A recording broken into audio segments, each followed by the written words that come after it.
2 months away but already getting some brain rot. Prepare for my essay.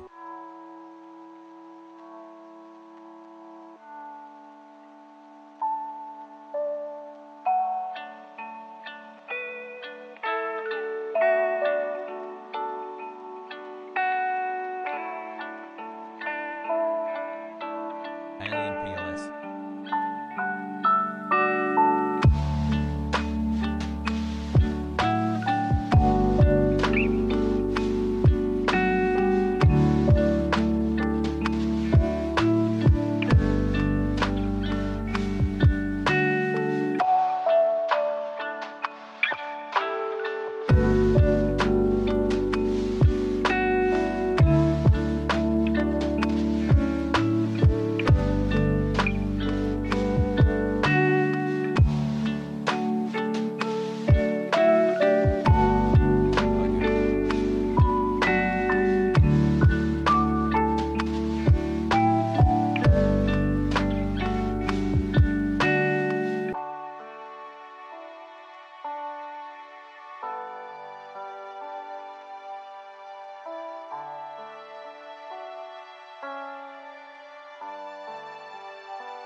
Today essay tanky by rock today essay tanky by rock today essay tanky.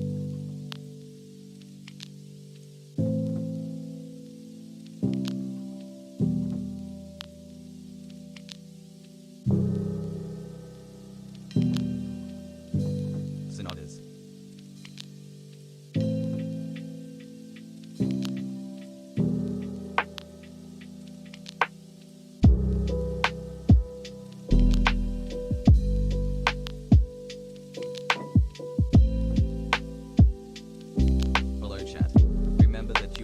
For a reason. You are loved. Hasan.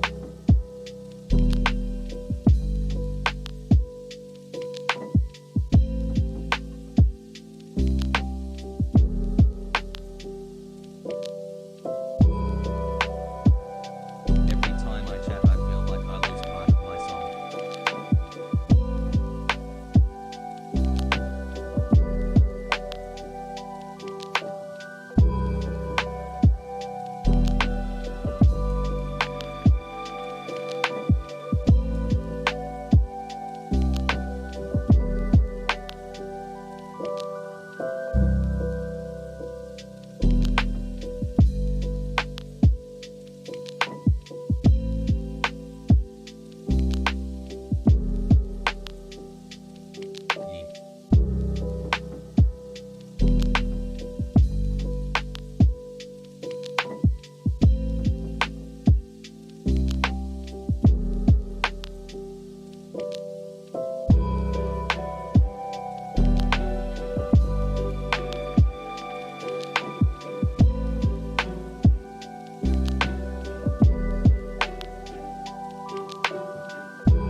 Hassel smile.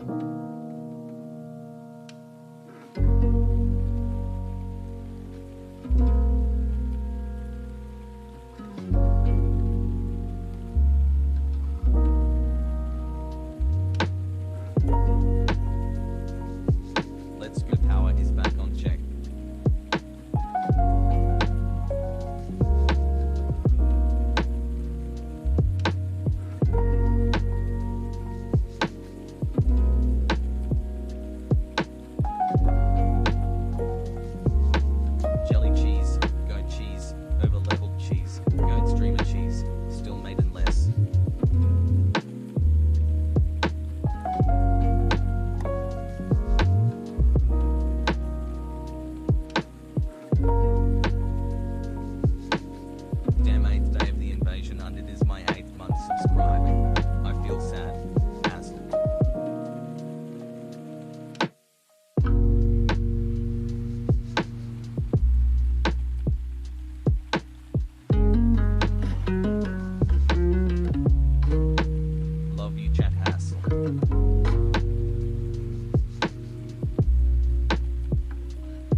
room, has raid waiting room, has raid waiting room, has raid waiting room, has raid waiting room, has raid waiting room.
I'm saying it.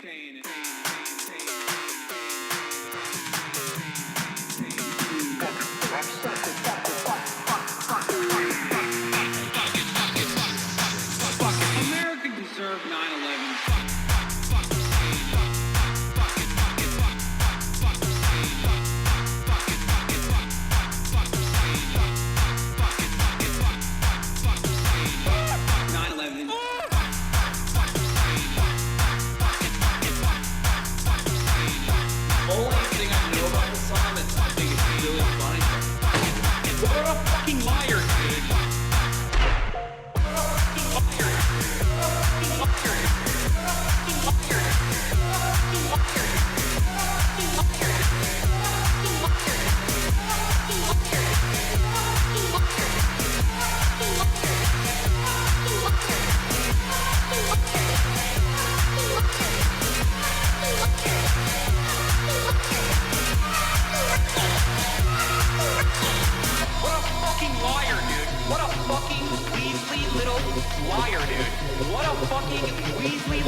going on, folks? I'm live and alive. You said America deserves none. Holy shit, dude. I'm sorry. Not a new setup. Old setup. Back to the old me. Back to the new me. Sorry about that. The camera quality is significantly diminished, okay? What's going on, folks? I don't even know. I forgot what my fucking... What I say when I start. I forgot what I say when I begin my stream. This is a throwback camera stream. Okay? But, hey, listen. I'm Hasan Piker, and this is the HasanAbi broadcast coming to you live from sunny California, Los Angeles, folks. We are live and alive, and I hope all the boys, all the girls, and all the MBs are having a fantastic one because it is Thursday, March 3rd, 2022, 12:32 a.m. or p.m., and I'm actually really fucking... This makes it really hard to make arbitrary judgments on your skin and hair. Yeah.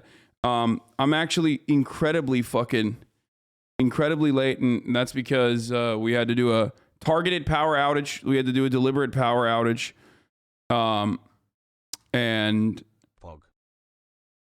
And because of that, my cameras currently are not working. So, unfortunately, the cameras are not working, and these lights are not adjusted to the Brio, the old Brio that I use. You know what I'm saying? I did try plugging them and unplugging them. Anyway, so we'll hopefully it'll be fine. No, the power outage was so that we could install a EV charger in the front. Like we have an EV charger in the back. We have to put a new... His hair went white from dying too much. Yeah, it looks like my hair is white. I don't know why. Hold on one second. Bing bong.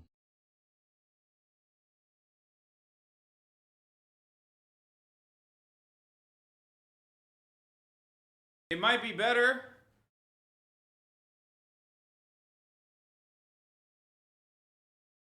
Well, now that I've turned off the light in the back, Putin very bad. it might be better. I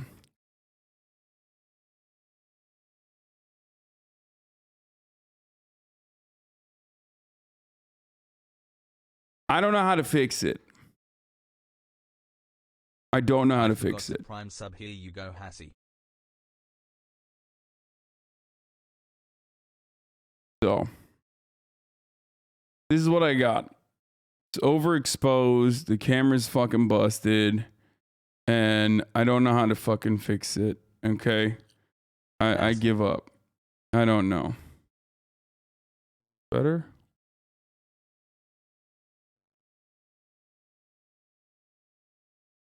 Better?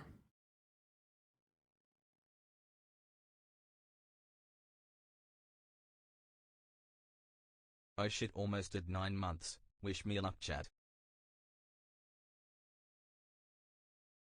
Anyway, scuff cam, and that's okay. We're not here for the camera, we're here for the coverage. Okay. At least my microphone is working, so that's good, because that wasn't working in the beginning as well. But at least the microphone is working. Anyway, a much better and more flattering camera angle. Okay, whatever, regardless. It's not about the quality of camera, but the quality of content. Chin up, bucko. All right, whatever.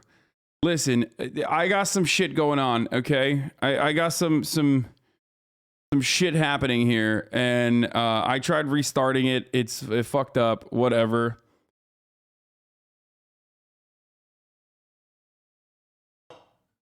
Yesterday's Elden Ring was super fun. Usually I'm rooting for you, but you had so many incredibly unlucky moments. Ambush at the secret spot and blast from boss. It was so fucking hilarious. Yeah, I had to rage quit last night. This is the part of the broadcast where I tell you a little bit about my personal news. Wait, what is this? I need you to address this from a year ago because I feel lied to. What is this? I'm done. Kotaku failed you. I know that they were saying that this socialist on the internet is changing people's minds. I'm done. I'm a Jake Paul React channel going forward. I have decided that I'm just going to react to Jake Paul videos on the internet. Apologies for everyone who subscribed to me thinking that I was going to deliver any other content than this. This is my true calling. I'm sorry. This is not from a year ago, brother. This is from 2019. This is May 2019. This is holy shit, dude. This is 3 years ago. Here's the final moments of that fight if you want to show the intro, peeps. Oh, this is what made me rage quit last night. I mean, fucking... When this happens, though, it's over. You know what I mean?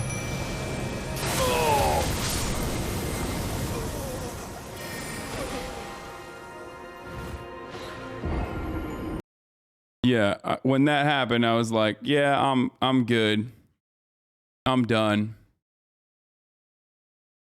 Whenever people say you're so much hotter back then, what happened? You happened, you fucking piece of shit. You happened, okay? You ruined my life. You and motherfuckers like you who hyperanalyze every single goddamn thing. Every single thing I fucking do has added literally 12 fucking years to my life, okay? Over the course of the past 3 years. Like, just say you don't like the long hair and move on. The moment that I fucking cut my hair and move it back to that old hair, you're gonna be like, oh my God, you got so much hotter. It's crazy. You just don't like my hair longer. And that's fine. And some people do. Okay? Holy shit. What is this? Someone made an infographic on your nukes? Okay, let's just get started. There isn't anything going on in my life other than the fact that, you know, I worked out this morning. I was feeling good. I'm no longer feeling good because I came back home and the fucking power is out. Holy shit. Is that 50 gifted subs? What the fuck? Dice9890. Thank you for the 50 big ones. Jesus Christ.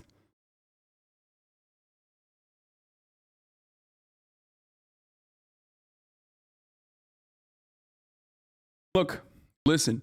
I've never had long hair before. Okay, I've never had long hair before. This is the longest my hair has ever been. I like it. I want to keep going. I want to see where it goes. And that's it. Anyway,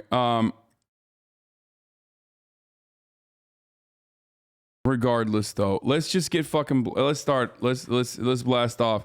The 8th day of the Russian invasion. Okay. And Russia is moving into cities.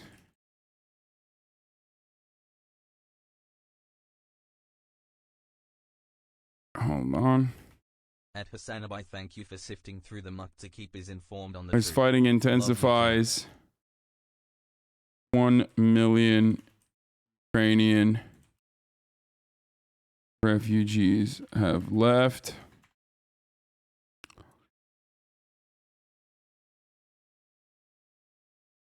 For the news now, also raised to 90K. We continue. Someone yassified your Russia-Ukraine invasion. Authoritarian warmongering streak that runs through me, and your views challenge it and has made me move my perspective. Thanks for being you. Elden Ring later.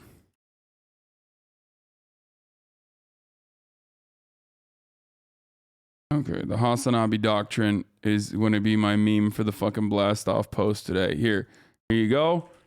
This is it. Should pro-Putin streamers like Infrared be allowed? Who the fuck, dude? Irrelevant. I don't care. Okay. And for you to think like, first of all, the people who are like, dude, what about fucking people spreading misinformation on behalf of like pro-Russia? Don't worry, okay? It's not happening at a fucking at a sizable enough. Has high hassle. It's just, if anything, it's just like people going against literally what the overwhelming majority think. It doesn't matter. It's insignificant. It's inconsequential. You're like where is the Russian propaganda? There is no Russian propaganda, okay? Here you go. Blast this off. Tell your friends. Tell your family. Motherfuckers be like, you're doing Russian propaganda when I talk about anything that's not like...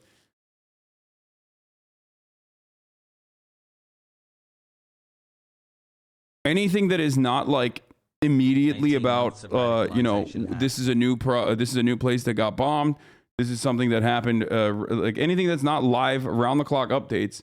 Motherfuckers jump on my throat even and say you're doing Russian propaganda. So at this stage, it's like, I don't know where the Russian propaganda is, but it's so inconsequential that it doesn't matter. Don't spend any fucking time losing your shit over it.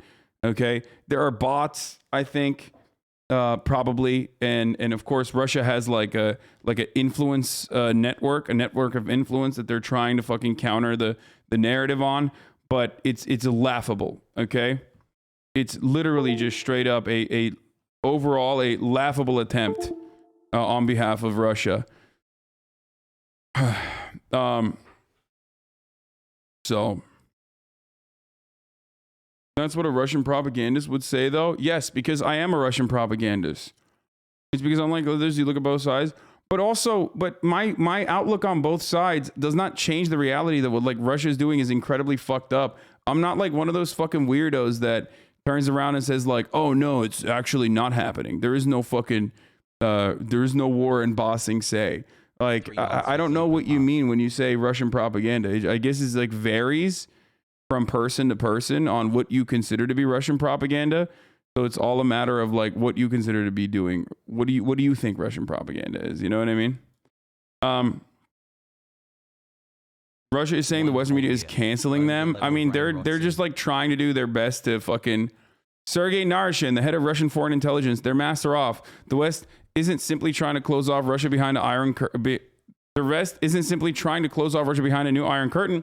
This is about an attempt to ruin our government, to cancel it, as they now say in tolerant liberal fascist circles. I mean, they're signaling to a specific kind of person. They're signaling to like reactionaries all around the planet. Okay. But also at the same time, it is, it's kind of fucking insane where we've gotten to with like the initiatives that certain cultural institutions are taking. Like they banned fucking Russian cats from like a cat competition. Like, what are you doing? What is that going to fucking help the war effort? Is that going to stop Russia? Like the Netherlands museum decided to no longer like to no longer have a collaboration with like other museums. Motherfucker, what are you going to do? What's next? Should we just drop the ISS? Like there are people, there are things involved in this conversation that no one is even touching, like energy for the most part. Okay. And then we're like banning. I heard earlier today that they banned Russian athletes from the Special Olympics. The fuck do they have to do with Russia, dude? Like, what did they have no say in the matter? What are you fucking excited that the Paralympics, not the Special Olympics, is that not what it's called anymore? I don't fucking know. I'm sorry. My bad. Don't get mad at me. Is it called the Paralympics? Sorry. 3 months and my brain hasn't rotted yet. I mean, what the fuck? Like, it's crazy to just be like, you know, this is really going to fucking change. This is a game changer right here. Yeah, because they were taunting Ukrainian athletes. Wait, what? Bro. Okay, I'm not even touching that, okay? No, they're full ban, not even like no banner. They're full-blown banned.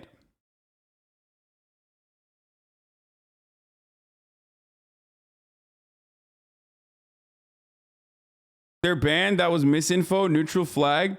Okay, well then misinfo's coming from NPR because NPR was talking about it this morning when they were saying that the Russian Paralympics athletes are no longer allowed to participate in the Paralympics.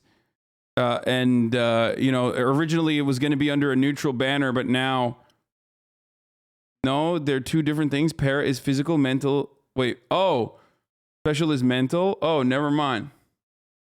Yeah, and they fucking banned Russian cats. Like, what the fuck is that?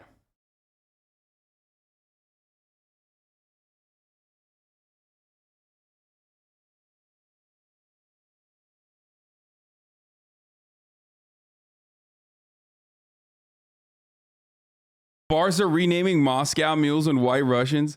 Like what? They were telling Ukrainian people Russia was going to bomb their families. Where? In the Paralympics? Is that what you're saying? Or are you just making that shit up? Russian and Belarusian athletes banned from Beijing Paralympics in stunning reversal. Threats of withdrawal, refusal to compete against Russians followed the initial decision. Faced with threats of withdrawal, the war has now come to these games, and behind the scenes, many governments are having an influence on our cherished event. Parsons said the IPC underestimated the negative reaction to letting Russians and Belarusians compete. Even as neutral athletes, the athletes' village, which Parsons hoped would be a place of harmony, he now depicted as a tinderbox. And it was not only Ukrainians resenting the Russian and Belarusian participation, but across the board.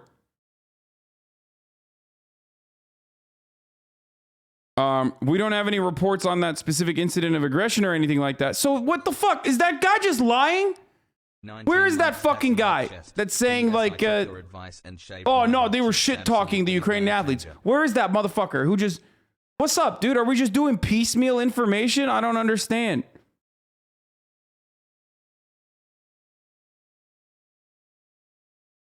Longer than my last 2 relationships.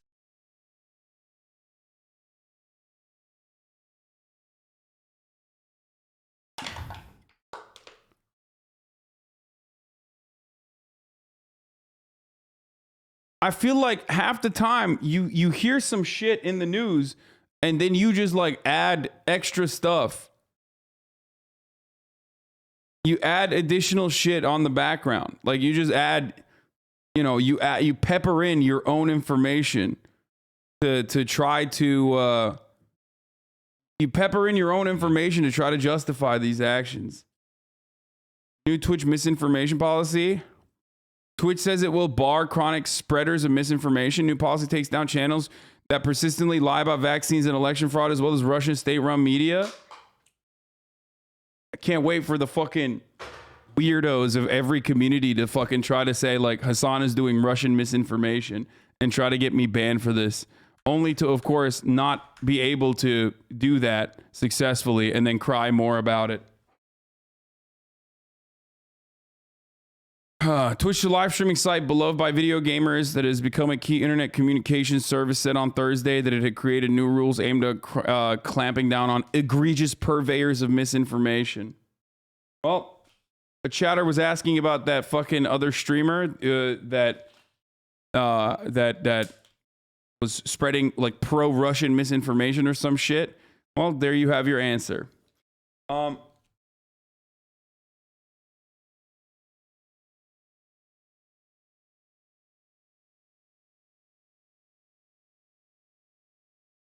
Anyway. Wait, what do you mean Hasan? Control F Hasan. There's no shot they would mention me in this article. That's crazy. Would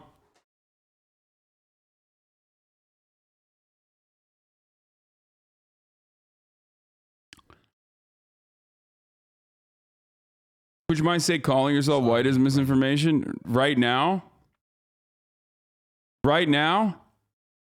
This moment, this very moment, I'm whiter than I've ever been, okay? So, good luck. Good luck saying that that's misinformation. Look at me. I'm so fucking pasty currently with this lighting. You died. Have you seen the video where gorillas blow up a vehicle with an RPG? It's on Twitter. We're going to look at all that. Hold on. No opinion mentioned you, though? On what? Oh, on his fucking piece on Substack? I mean, he said that he said that I was wrong about saying that Russia won't invade, and then that I admitted that I was wrong. That's it, and apologized for it. He didn't like actually fucking he didn't mention me beyond that. And anyone that would mention me beyond that is a fucking psychopath. Also, this past week we've seen, you know, that I was not exactly alone on feeling the way I do about Russia's invading of Ukraine. Like, hey master, your sex slave is back. 15 months. Bro made a post about it, literally what you're talking about. Meow. International Cat Federation bans Russian moggies from competition as breeders bare their claws at Putin. Russian and Belarusian athletes banned from the Winter Paralympics after U-turn.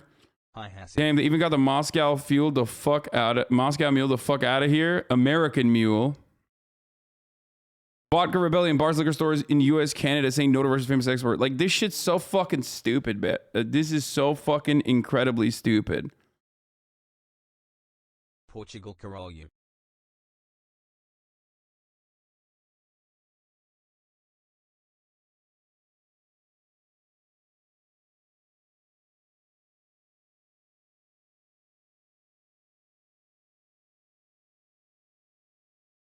I mean, 19 months feels strong now. it's just like you're not doing anything, okay? You're not doing anything. You're not doing anything positive.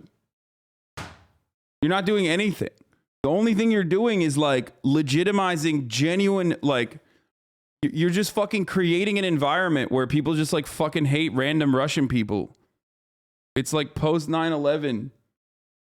It literally feels like fucking post 9/11 Islam.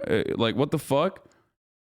Obviously not the same level of like government interference and government espionage and you know, destruction of civil liberties or anything against Russians in the same capacity, but the overall attitude, remove some of the American propaganda the state has pounded. the overall attitude towards like random Russians and shit like that is crazy. Oh, this is hilarious. The Ukrainian MP says on Fox News exactly what I've been fucking saying.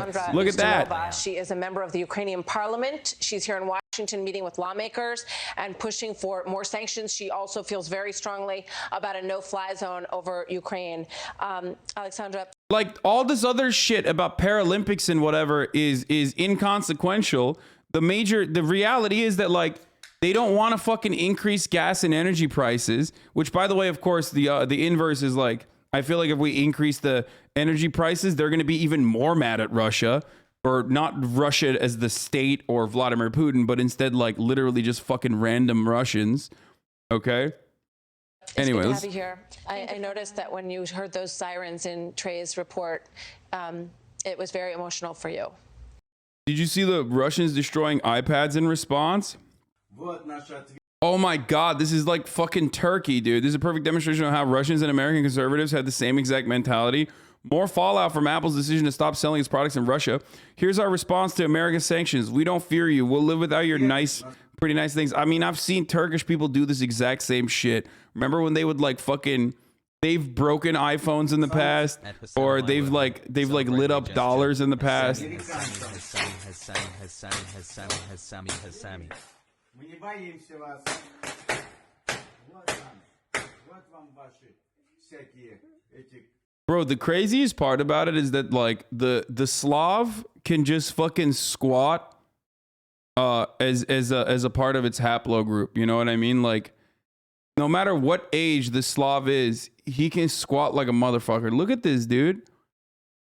Homie's got slippers on. Like, he's got no protection here. Okay.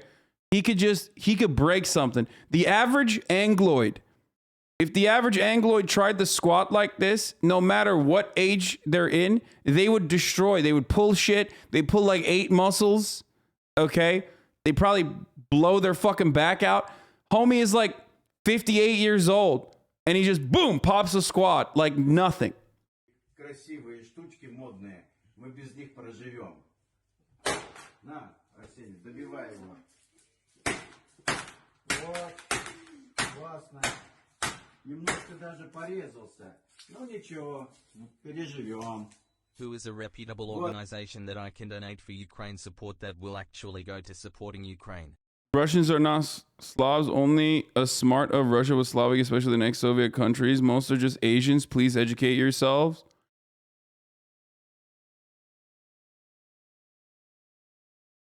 Bro. Oh my God. I'm not going to get into this right now. Okay. Yeah. Homies will literally be like, dude, pull out the fucking genealogy lineup. What was it? In the USSR, they used to have that fact sheet of like who is different races within the USSR. You know what I'm talking about? The Russian is actually a Turk. The Russian does not have Slavic genes, which are superior, but instead has the genes of a Turk, which is inferior.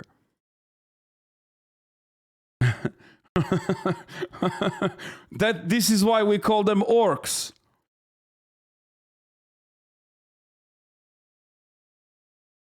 What was this? Dolara burnunu silerek doları düşüren bu kahramanlar olmasa dış güçlere yenilmişti bu ülke. There it is. Blowing his fucking nose on the dollar. Oyunu boz. Yeah, fuck it. Let's just do phrenology, dude.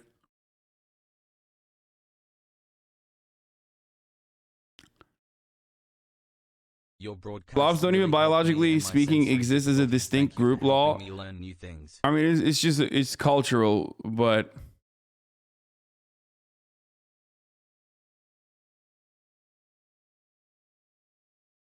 Oh, here, this is what I was talking about, yeah. Like, motherfuckers be like, hey, time to pull out the fucking fact sheet, dude. Let's look at the phrenology of the Russian man. Okay, let's bust out the calipers. Let's measure his skull. Okay, let's figure out if he is a different type of Russian. Okay, I love that the Jew is like the separate,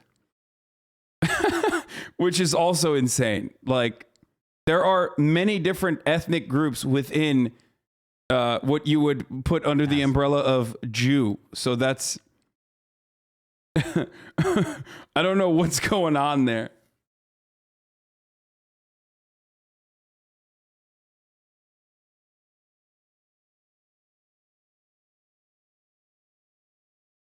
We're all gonna have a party when Derby County die.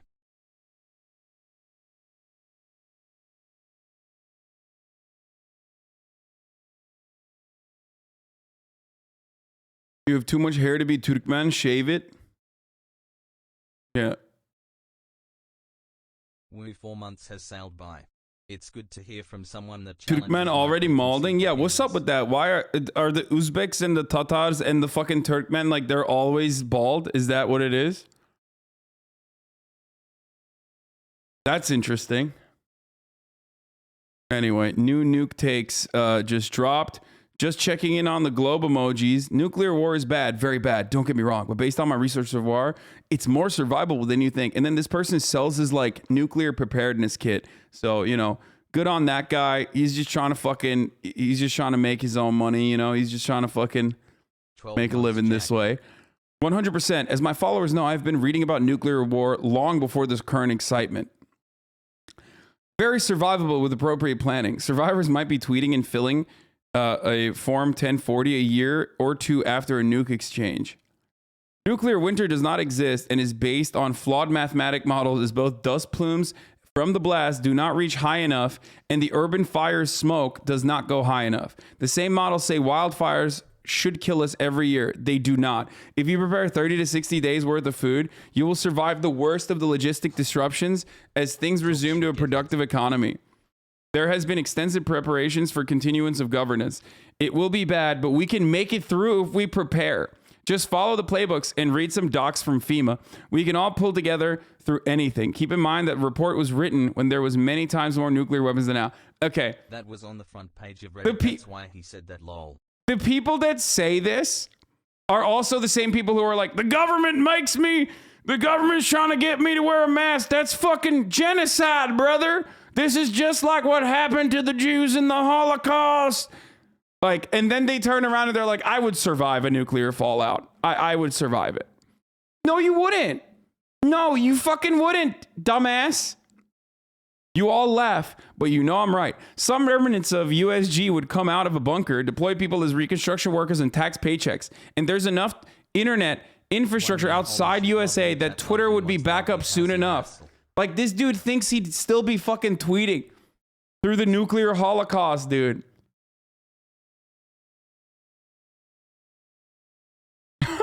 Someone said prepping his goop for mediocre white men. That's 100% true. Thank you for your strength. Did a nuclear warhead tweet these? Dude, there is something wrong in the minds of the Ameribrain, okay? There is something wrong with the American male's brain. If COVID is like impending doom, they side with COVID. If nuclear holocaust is at the precipice, they side with the nukes. What is going on? If Godzilla fucking actually came out of a goddamn crevice on the planet, okay, in a volcanic lava explosion, they would side with Godzilla. They'd be like, nah, dude, actually fucking Godzilla is a species of alien that is slated to go extinct. And as a matter of fact, like, first of all, I could take him. And secondly, it's not even that big of a deal if it fucking kills a bunch of people, actually. Like, there is no way. There is no fucking planet in which like these guys won't side with the thing that is like an actual existential threat. And also beautiful that like the first point there is like not that Another month, another accidental automatic the first point is not that like, you know, a percentage of humans are dead now. It's the government will rebuild infrastructure quite quickly so we can go back on Twitter. Love you, Hasan. Thank you for everything you do. Bro, you picked a bad example. I would absolutely side with Godzilla. Bro, Godzilla doesn't care about you. Okay? Godzilla still has like a fucking laser on his head that would still wipe you out immediately. Okay? Yes. Why are there so many people who are like, I want nukes, when you realize the UK and USA haven't actually sent troops to help Ukraine? What is going on the planet? I guess like it was due for us to have another fucking, you know, Cold War so that everybody could comprehend how fucking stupid that is as a concept. I feel like I need to explain with like a helpful explainer from Kurgazaks or something what would fucking happen if a city was nuked, because people just simply cannot comprehend. Smile. No, Godzilla would not care about you. Godzilla does not care about you. Like barely a handful of people on this planet care about you. Why the fuck would Godzilla care about you, dude? Come on. And that goes for all of us. Bottles of wine and these MF throwing away perfectly good vodka SMH. The world can have a small nuclear war as a treat. Could a small nuclear war reverse global warming? Okay, this is an alpha brain take. This is from 2011. And honestly, this is an alpha brain take. This is just straight up like crypto dumbasses like war for Bitcoin. Oh, I saw this one. I stand with, I think he did an apology tweet too, right? Or apology video too. He's like, I'm sorry, I was wrong. He says, why I stand with Russia? Ukraine-Russia war. War, this is good for Bitcoin. That's awesome. That's great. Yeah. Wow. You guys really hate a player for being, you know, for seeing the silver lining, for being a glass half full kind of guy. Kind of fucked up, okay? Kind of fucked up that you are against him for seeing the silver lining of just straight up fucking war, okay? Crypto Burrows be normal, challenge, impossible difficulty. What? Lori Lightfoot versus Italians? What the fuck? Yeah, I saw Ahmadinejad. I saw his tweet. Have you seen this take yet? I can't emphasize how historic and important this is. Putin is basically like socializing the means of production, concentrating the productive forces into the hands of the state. This isn't socialism yet, but he's building a concrete basis for it, albeit possibly unintentionally. Are you serious? Hassle. Yeah, dude. Socialism is when, you know, World War II, actually. Many people don't know this, but America became socialist in World War II because of a war economy. That's Marxist, Leninist, and anti-imperialists. Love the working class of my country. I support multipolarity. Abolish NATO. Workers of the world unite. Like, I don't think this guy is faking it. I think this is like legit, like a fucking dude who actually thinks Putin is he just wants. What about this take? Russians are Hassle. feeling the pain, but if they depose Putin, this could go away fast. Yeah, totally, man. Yeah, no, absolutely. That's actually how you do it. Hey, Putin. Hey, Putin. Hey, stop it. Wide peepo happy. Stop it right now, dude. Fucking, you stop it. I love Putin. Anyone who disagrees can pound salt. Russian tanks, US tanks, they, them.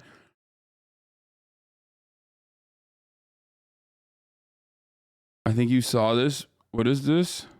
Oh, I did. I already retweeted it last night. I fucking love that. We'll look at that in a second.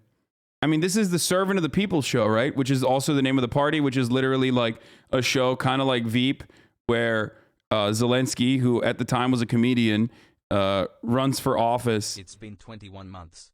Which is ironic because then it actually became the reality. Sussy peepo kiss for you, chat hassle.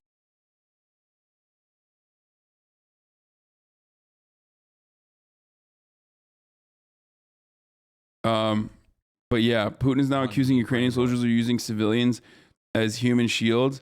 Oh, I haven't heard that one before. What an interesting take. I wonder where Vladimir Putin got that one from. Putin is speaking to his Security Council. He says, I will never abandon my conviction that Russians and Ukrainians are one people, but the way the battle is going shows we are fighting neo-Nazis. I apologize. What I read earlier. He claims Ukraine is using civilians and foreigners as human shields. In the future. Yeah, I've never heard that one before, dude. What an interesting take. I wonder where he got that one from. I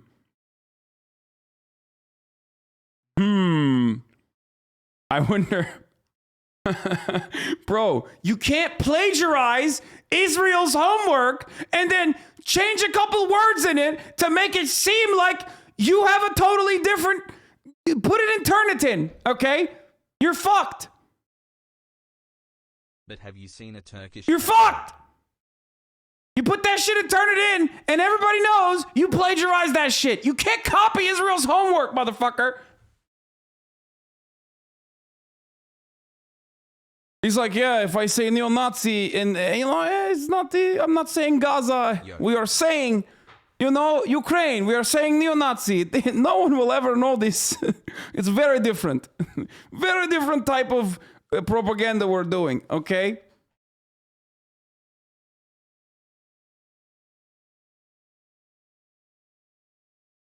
Essentially, Putin is responding to the international criticism of the huge civilian toll in the war in Ukraine, even from allies, by saying it's all Ukrainian Nazis who did it.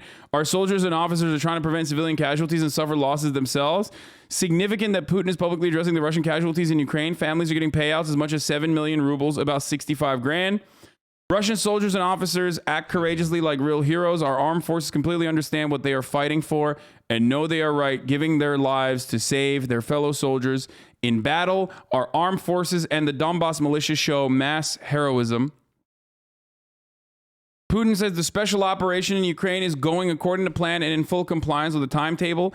All tasks set during the special operation in Ukraine are being accomplished successfully. Yeah, totally.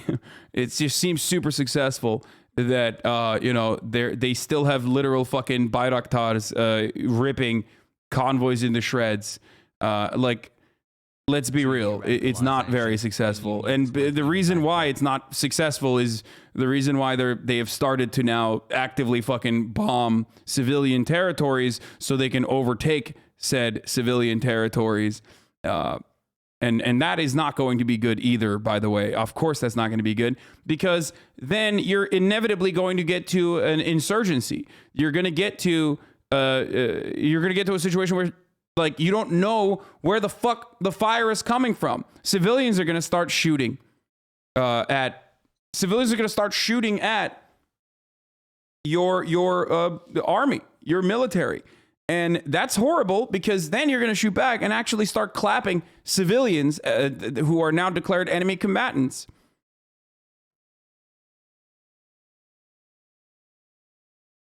Terrible, dude. Absolutely terrible, terrible business. Macron has talked to Putin. I know he was not happy with the conversation.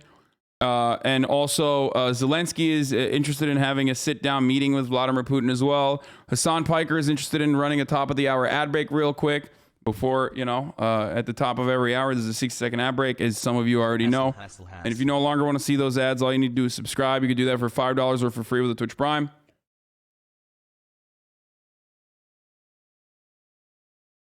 The Azov battalion who got incorporated in the Ukrainian National Guard is made up of neo-Nazis. Look it up. Dude, I know that, bro. Guys, this isn't my fucking first rodeo with the Azov battalion. I'm straight, just not always. Thank you for the 10 tier 1 gift subs, allowing 10 people to no longer see the ads. Here's the 1 minute ad break now. People act like, you know, this is new information for me. Oh shit, what? The Azov battalion? Motherfucker, I've been talking about the Azov battalion and America literally pumping funds into the Azov battalion and training them for years, okay? For years. This is not new information. And even back then, people would get mad at me. I've gotten like fact checked by some fucking weirdo globeheads before on Twitter for showing that famous photo of the Azov battalion like flying a literal fucking Nazi flag. This was many, many years ago.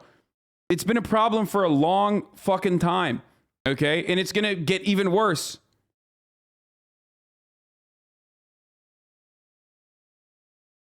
Wowie.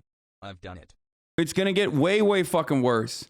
A lot of people keep saying the quiet part out loud without recognizing what that means for Ukraine. People keep talking about how this is Russia's Afghanistan. This is Russia's Afghanistan. This is Russia's Afghanistan. It's like, yeah, it is. But no one is talking about what Afghanistan looks like. No one is talking about what the fuck is going on with respect to what happened to Afghanistan and what Afghanistan looks like currently. Okay? No one. I don't know why. I just like, I suffer from regularly and routinely and consistently fucking mentioning what will happen to Ukraine and how selfish we are for allowing this to fucking happen in the Western world. Okay? We just like egg Ukraine on from afar. We give them guns, we give them weapons, and we say, you know, it's fine. Go out. We're with you. We stand with you. Go fight. But we don't even want to fucking take a haircut on profits when it comes to energy. Okay? And not only that, but also we're causing suffering upon the average citizens of Russia when there are when you know, oligarchs are getting carve-outs personally for their own benefit. Some of them are losing their fucking yachts and whatever, and that's a cause for celebration regardless. Afghanistan was Russia's Afghanistan law. I know, motherfucker, I know. The Afghanistan playbook is like literally happening again. Can you give a brief history on that? Like, why are some Nazis? Dude, it's a long and complicated history that goes back to Holodomor, that goes back to fucking 3.9 Ukrainians dying in the famines under the USSR, which created like a hyper-nationalist movement. It goes back to Ukraine as a Ukraine's nation-state building project, and how... Poggies. Did I say 3.9 Ukrainians? Yeah, only 3.9. Not even 4 fucking Ukrainians. No, million, okay? You fucking idiots. Stop. Don't laugh. I'm talking about something serious, okay? Listen. Holodomor is a Nazi's myth. The Russian famines are not a Nazi myth, you fucking asshole. What do you mean? There was actual fucking famines. You can have a conversation about whether it was deliberate or whether it was actually, whether it was personally brought about, whether it was done deliberately or whether it was mismanagement. But it doesn't fucking matter, because ultimately 3.9 million Ukrainians died, and then you had already a pre-existing nation building project, or a nation building project that was hyper nationalist at the time, that then literally became even more fucking nationalist. And some of those Ukrainians then collaborated with the Nazis. And even more Ukrainians, of course, went and fought and died in World War II, obviously. But some of the Ukrainians literally were like, nah, we're going to fucking side with the Nazis to be able to, like, you know, carve out a peace for ourselves. Okay? They killed a bunch of Polish people. And also... ultimately, that nationalism never went away. Okay, there are a lot of people who support still within the country, quietly or loudly and proudly, still support these nationalist movements. Okay.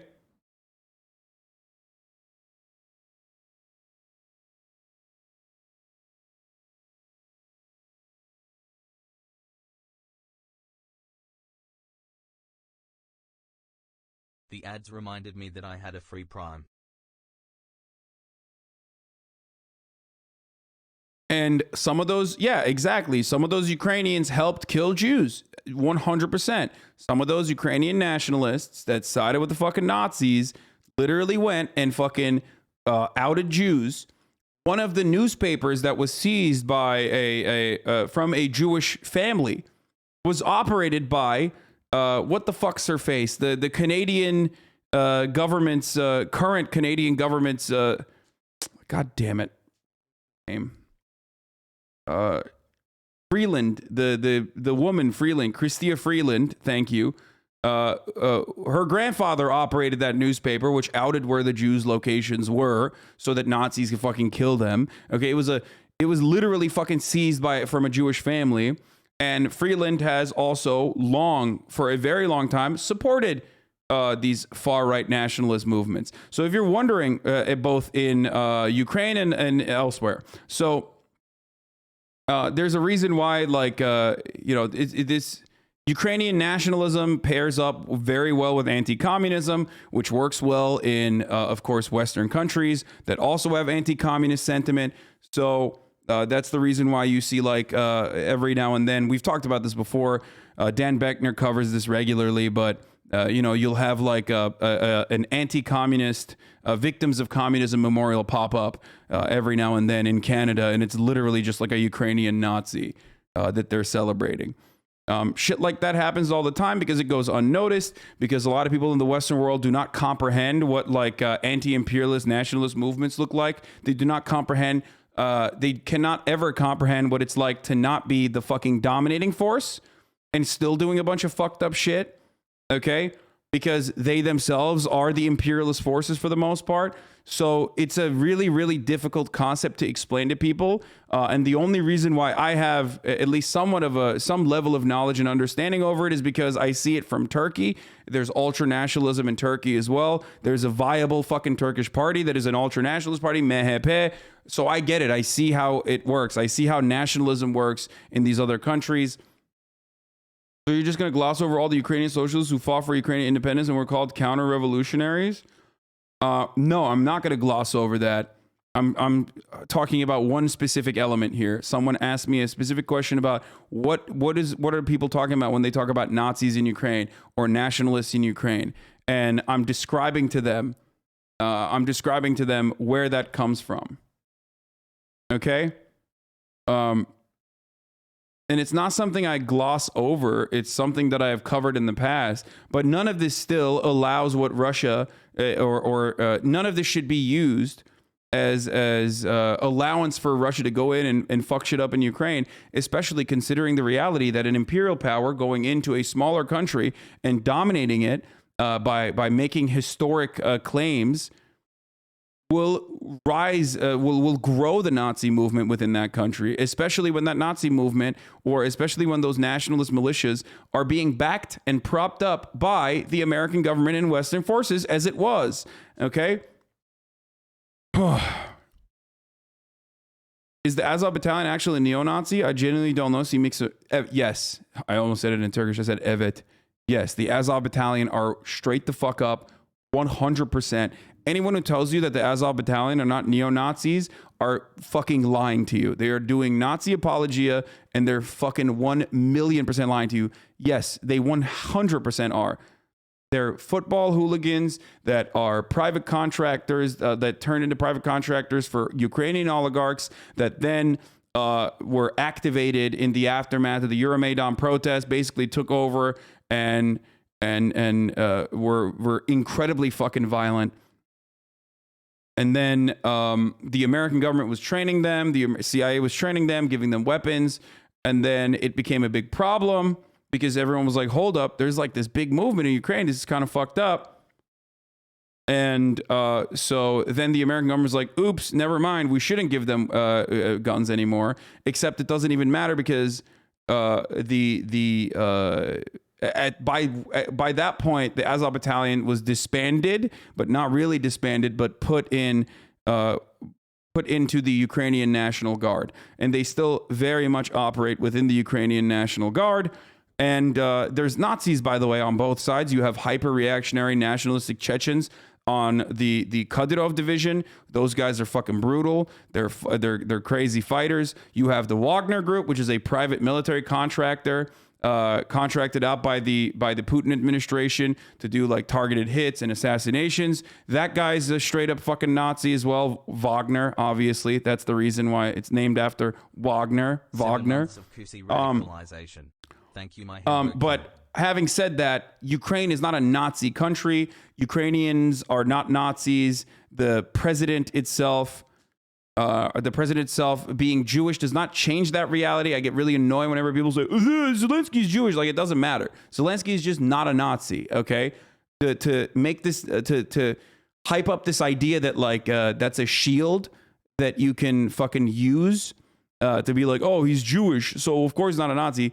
There are literally Jewish Ukrainians in the neo-Nazi Azov battalion. Shut the fuck up. There are Jewish Ukrainians that are literally like heading right sector, which is the other neo-Nazi nationalist far-right paramilitary group.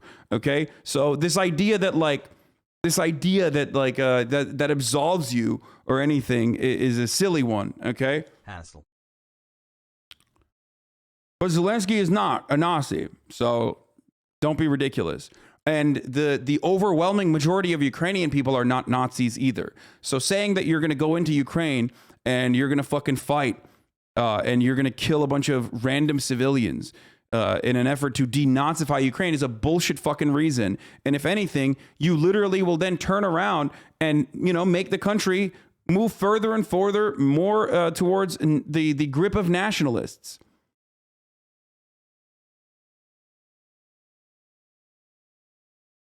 Finally finished Succession Haasboggers. People saying that Ukraine anarchists fighting alongside the government and Azov forces makes them not authentically left. Very conveniently forget that Mao united with fascists to fight the Japanese. In times of war, you make bedfellows with people that you normally would despise, okay? Love you, dude. Keep up the good work. Anyway.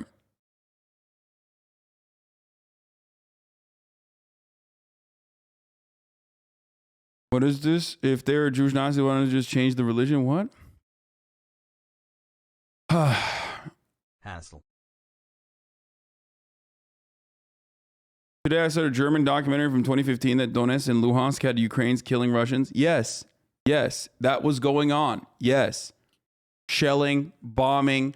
That was always a thing that happened in the aftermath of 2014. Okay? Since the Minsk agreements were put forward. And anyone who tells you that that's not real is a fucking liar too. 14,000 people died since 2014. Anyway.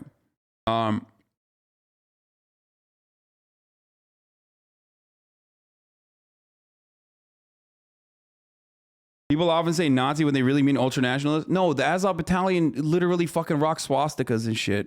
Please stop. So it was.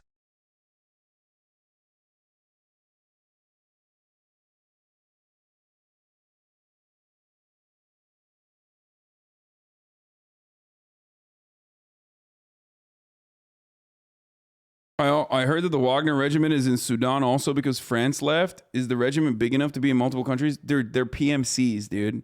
And I heard that they actually left Africa to come back to Ukraine months ago. There are numerous reports on it, but they're just PMCs. It's like fucking, it's like Nazi academy, okay? Mariupol next to fall. Yes, that's probably what's going to happen. Wargonzo reports that the Mariupol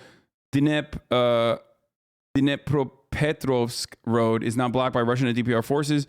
completing the cauldron around Mariupol, as this was the last possible way out for encircled Ukrainian troops. Remember that currently, as it stands, yes, Zelensky is a Zionist. As it stands, 50% of the entire fucking Ukrainian forces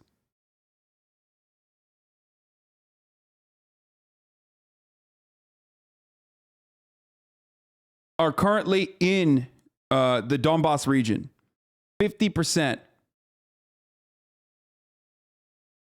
So, and Azov battalions in Mariupol and all the Ukrainian National Guard is in the Donbas region. So, what this seems like, what Putin seems like to be gearing up for, is a pincer movement, effectively shutting out the rest of the eastern territories from any sort of help from the West.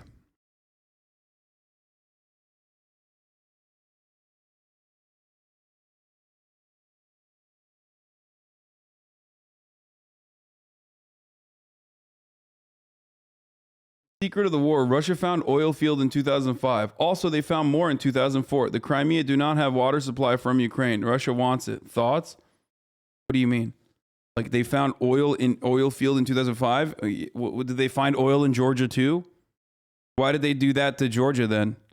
Was there oil? Maybe there is. I don't know.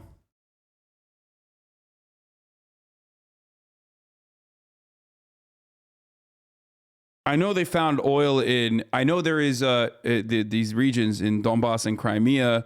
There's gas. There's natural gas. But fish pats. Russian National Unity, Pamyat, the other Russia of EV, Limonov, Nazbal Party, Wagner, Rusisch, Nazi-led and infested PMC, the People's Republics in Donbass, led by hyper-reactionaries like Pavel Gubarev and Benes Aijo, and a whole host more, barely get mentioned, yet constantly hammering about the obvious Azov Nazis, whilst the far right has 2% in parliament, paints such a skewed picture. First of all, I don't constantly fucking hammer about it. Someone in the chat asked me about it. And also, I literally did mention the fucking, at least the Wagner group and plenty of other fucking nationalist groups that are allowed to operate within Russia. I've never said that Russia has no nationalism problem. Of course they fucking do. And yes, you do constantly hammer about it. Yes, because we arm them. And yes, because the future of Ukraine looks bleak beyond the immediate fucking fight against the Russian forces. And for the people saying, isn't it Azov Battalion 1K members, at least that's what some sources say, is fucking silly, okay? Not you saying this. Not saying you do this. Oh, okay, never mind. This person is not saying that I do this. And I've brought this up before, okay? The far-right ultra-nationalist party got 3% of the votes, right? First of all, 3% of the fucking voter-eligible population in Ukraine is still a gigantic fucking number, okay? But then you could make that argument for Turkey, right? MHP, the ultra-nationalist party. That's a gigantic fucking number of people who sympathize, okay? That's like a lot of fucking people. I don't know how else to describe it. But that's not even the point. That's not even the fear that I have, okay? The fear that I have is that 2% is one thing, but what's going to end up happening in Ukraine, and I fear this, is happening all around the world. These like separatist, nationalist movements are fucking growing, okay?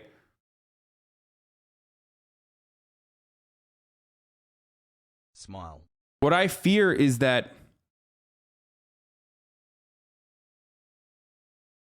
these movements are growing, and at times of war, they grow way fucking faster.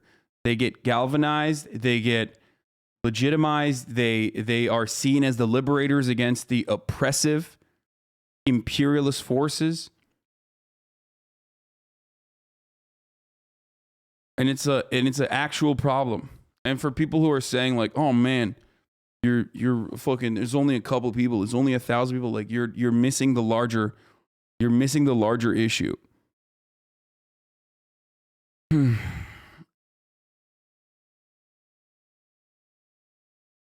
It Dude, you can make that argument for every country. You can make that for Canada's PPC.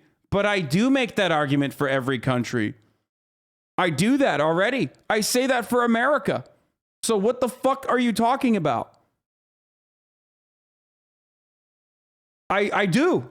This is kind of what I do. There is no unique situation. If anything, the only externality, the only outside circumstances that makes Ukraine even worse off overall for Ukraine's future once this war inevitably ends, okay? And I don't know if it ends with an immediate ceasefire agreement or if this war ends with a brutal Russian occupation that extends into a counterinsurgency battle that never ends for the next 10 to 20 years. No matter what the fuck happens, inevitably Ukraine is worse off as a consequence of this invasion, and it's worse off as a consequence of people hyping up and pumping funds and pumping legitimacy and doing PR for the actual fucking nationalists within the country.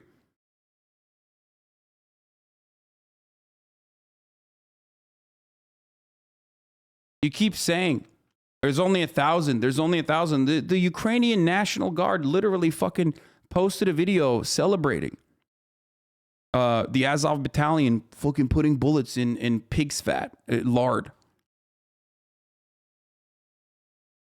Okay? What do you think? Do the Nazis also bomb their own cities in Ukraine? Is it possible? No. That is fucking bullshit. That's just posturing. That's just regular old imperialist PR. Oh, Hamas blew its own city up, actually. It wasn't the fucking IDF. Like, no, dude, you are a much stronger, much more brutal occupying force. You are the one who is blowing shit up. Get the fuck out of here. Okay? Stop. That's bullshit too. Come on. Putin is 100% fucking lying about that shit.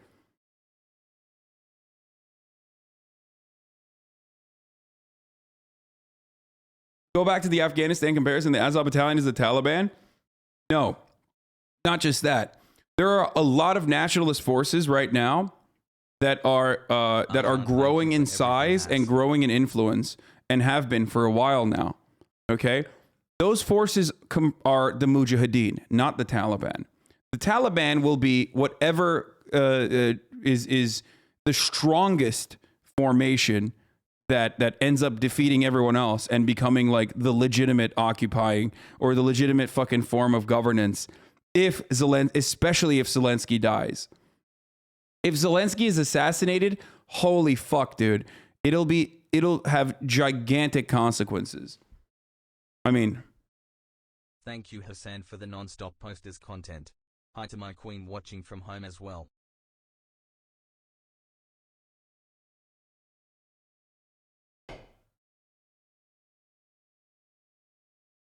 it is over. My camera is overexposed. I don't know how to fix it though. Like, I don't know how to change that. Someone behind you.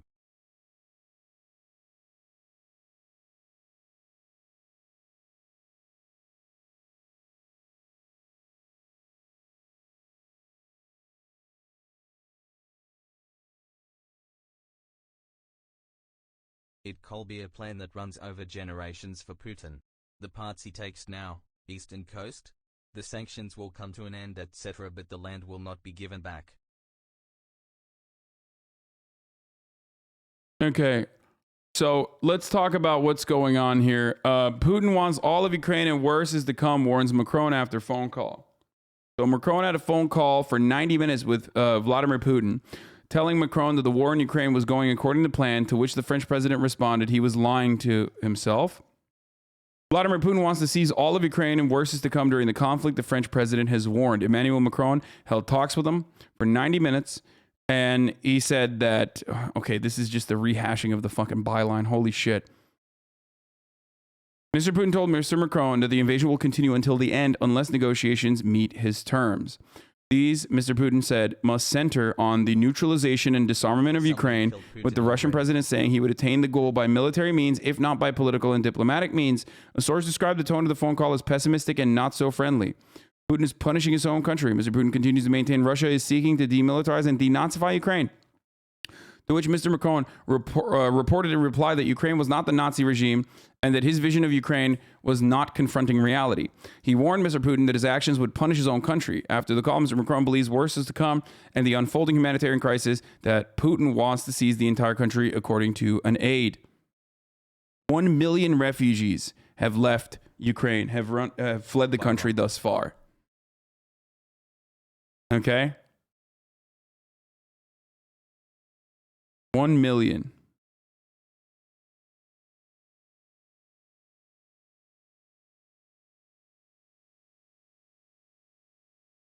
Mr. Macron expresses concern for citizens and the need for a humanitarian corridor and conditions. So that's, oh, by the way, this is what's going to happen now. War is such an interesting fucking concept. If you've ever studied history, there's so many interesting things that occur in war that you would normally be like, that makes no fucking sense. They're talking about potentially building, at the very least, a humanitarian corridor for medicine to move into areas of need for the Ukrainian side. So that the war efforts can continue and evacuations can happen so that, once again, war can continue with limited civilian casualties, which is wild. I mean, I remember like in the Battle of Gallipoli, I think they would have like breaks where they played soccer, football with the invading forces, the Anzac forces, if I'm not mistaken. Like, it's so strange to just like fucking, you know, get a little footy in and then go back to fucking warring and killing each other.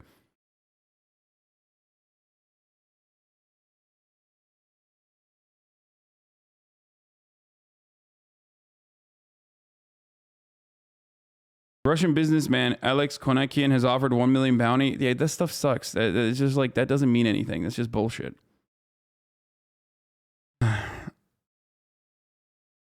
Turkey probably lost those matches, lol. I mean, if you know the history of Gallipoli, I wouldn't mention that Turkey lost anything there, but hey, you know. Turkey won the footy match and the Gallipoli battle.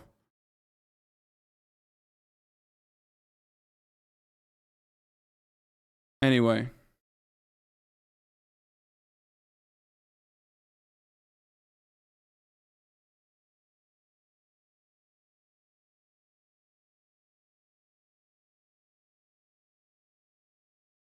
Yeah, none of the soldiers want to be there. Almost nobody who's fighting wants to fight. The only one who wants this war is fucking Putin cowering in his fucking bunker.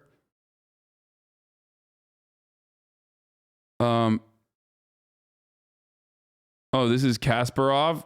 Isn't Kasparov crazy? We are literally watching live Putin commit genocide on an industrial scale in Ukraine while the most powerful military alliance in history stands aside. It's impossible not to be emotional, but let us be just lived up.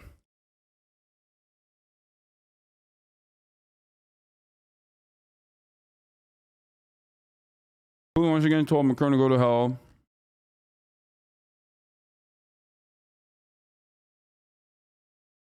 Maybe I'm thinking of someone else. No surprise. NATO EU has already told Putin they won't touch his forces, so why should he listen? Russia is lifting target limitations and the death toll is rising every hour, and lack of water and electricity is critical. Which one's the one that was like... Which one's the one that's like an anti-Semite? Was that Fisher? Was it Bobby Fischer?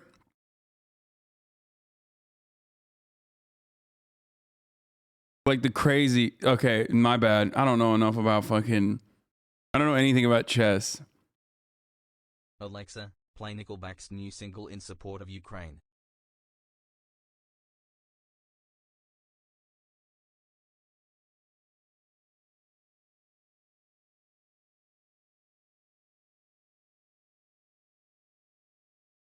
Anyway. Thanks for everything, Has.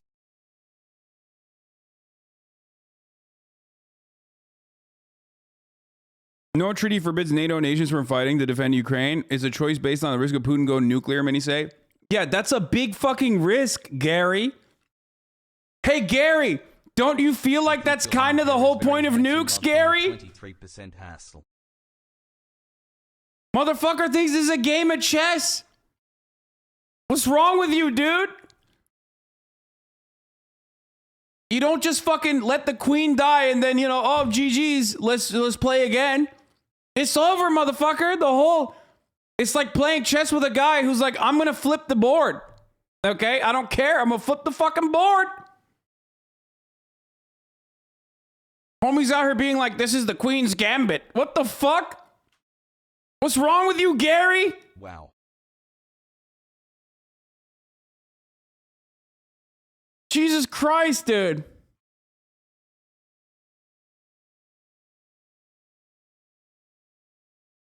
God damn. Everybody loves doing these threads on Twitter, dude. Yes, sir. I can't wait. Dukes are going to be launching. Gary's like, oh, I guess the Queen's Gambit didn't work. He's going to be still tweeting.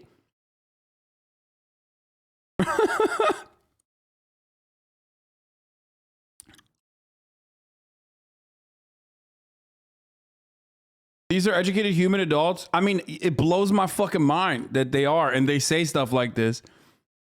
And it's got like 8,000 likes, dude.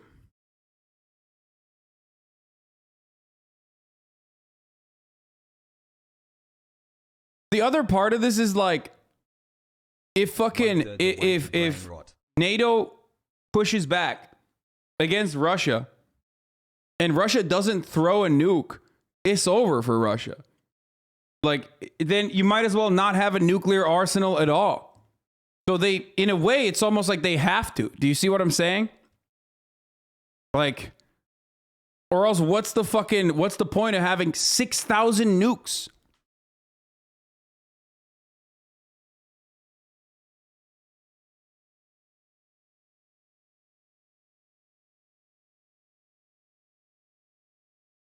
Good afternoon, Mr. Piker.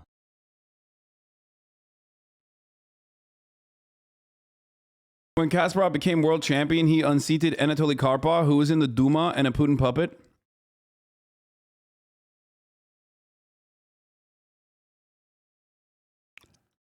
Lol. People really do think like nukes are for decoration or something and not like and ultimately meaningless, I guess. Anyway.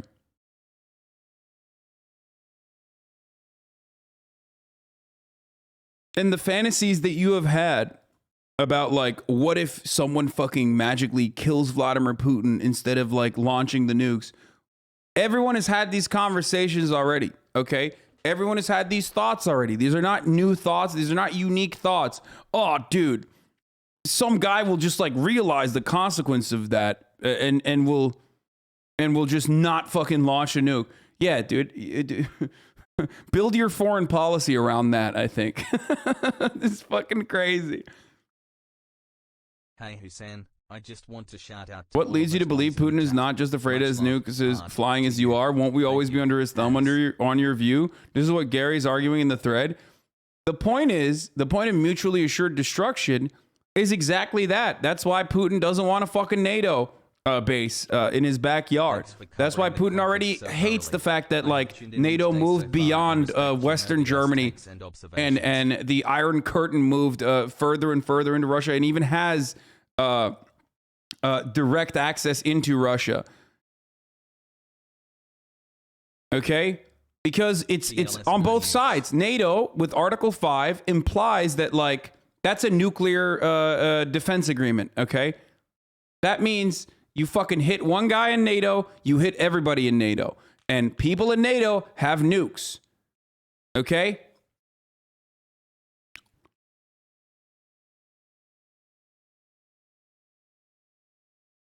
And that's his fear on the other side. What he is able to do and engage in, the bullying and in the imperial conquest that he's able to do currently in Ukraine, he's worried others would do to him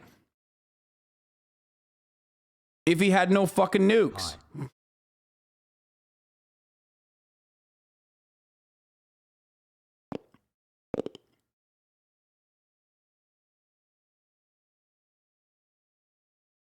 Anyway.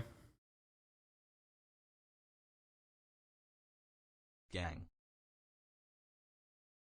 The reference that Putin uses with the story of the rat he once cornered as a child that ended up biting him proves why he could potentially use nukes He could potentially nuke us all. He once backed the rat into a corner as a child, and it ended up by jumping on him and scratching him, which taught him that if you back someone into a corner, they're desperate, they'll do anything to get out. Thanks for getting me into politics. I mean, dude, even that fucking, even that story itself is just like typical fucking Vladimir Putin.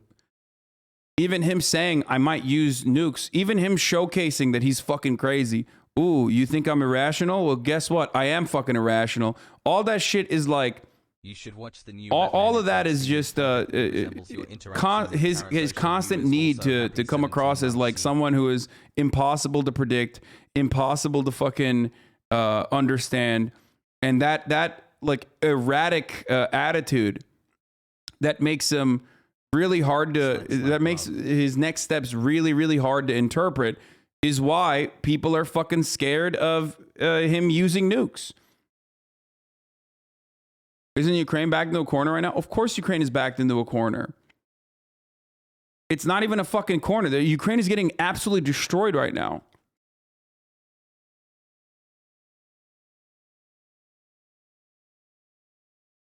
Okay?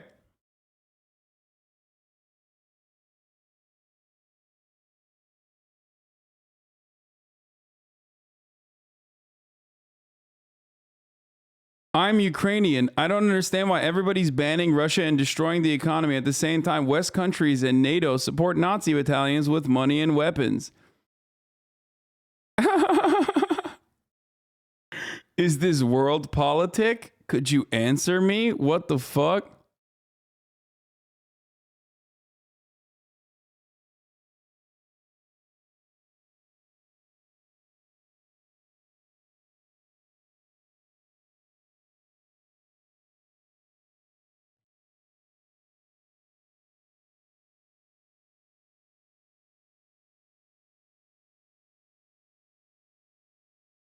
He's not Ukrainian. Contact me with him. I will prove it in 10 seconds. What the fuck? What are you going to do? Kill him, dude? Russia still won't have control over Kiev.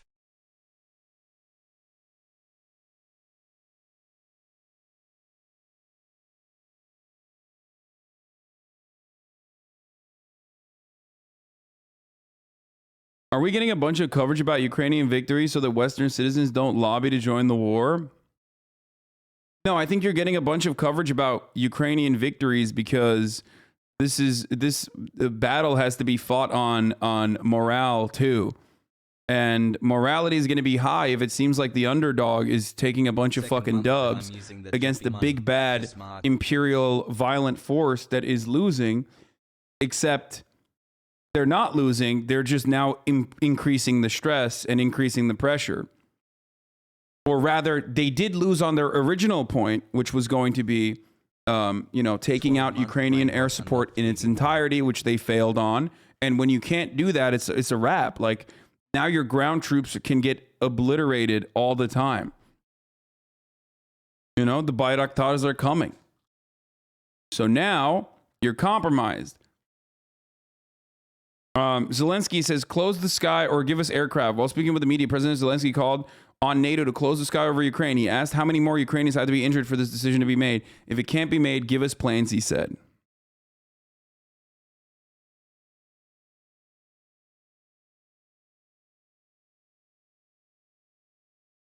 How is it possible that most cows in Ukraine are suffering from moms and bonds from Russian forces? Is not okay, man. Wait, what? Cows?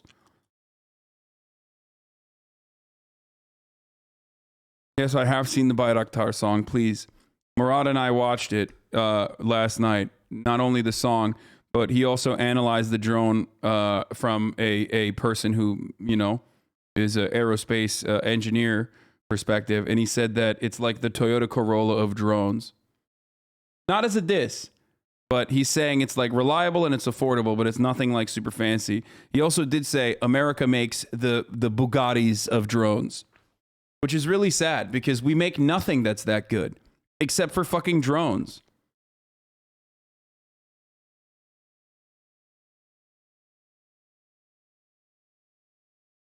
Yeah, we already talked about this. The Su-27 is returning from Romania. Will likely be the last fighter Ukraine gets for some time. Alone Su-27 returns from Romania. It's becoming clear that the restocking of Ukraine's fighter fleet is unlikely to happen. Yeah, they were going to send fighters, but I don't think they are anymore.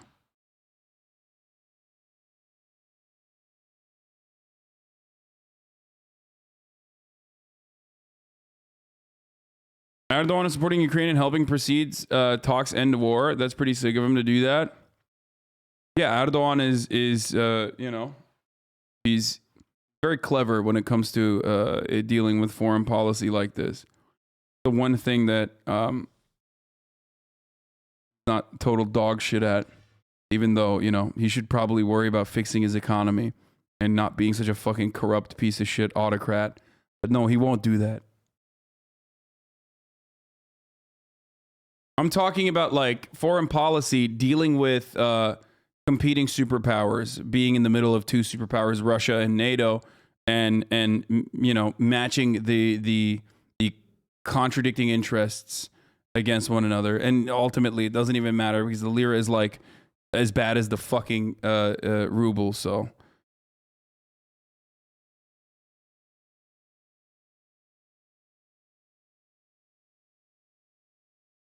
But he's also allowing Russian military over his country. Hey, dude, look at that.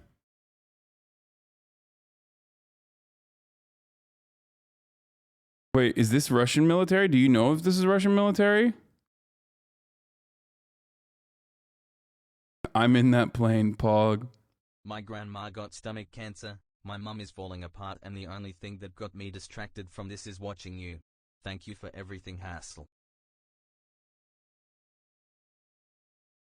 Only weapon Ukraine has now is World War III. That's the scary part. They're trying to force a defense action from the West. I mean, it's not going to fucking happen. But I'm done making predictions. Maybe World War III and nuclear holocaust will happen, okay? I'm not making a prediction. My take is that I don't think it'll happen, but I don't fucking know. Maybe it will, okay? Maybe it will fucking happen. I don't know. I don't fucking know. Anyway, so they have a neutral corridor agreement that's like probably going to be set up. Anyway, Russian soldiers and officers act courageously. Putin's special operation in Ukraine is going according to plan in full compliance with the timetable. All tasks set during the special operation in Ukraine are being accomplished successfully. At the end, Putin held a moment of silence for Russia's victims. This time, the Security Council was held on Putin's Zoom, and they didn't even show any of its members. It was just Putin speaking in a room for a few minutes. The time is now. Moldova officially signs the application for membership for the European Union. Citizens are prepared to work hard towards a stable and prosperous future in the family of European states. Like fucking Georgia made an application to the EU.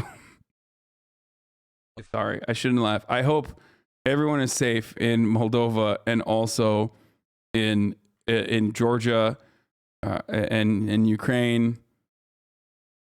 And, you know, good luck to them. Joining the European Union. Let's go EU. Georgia even a part of Europe? No.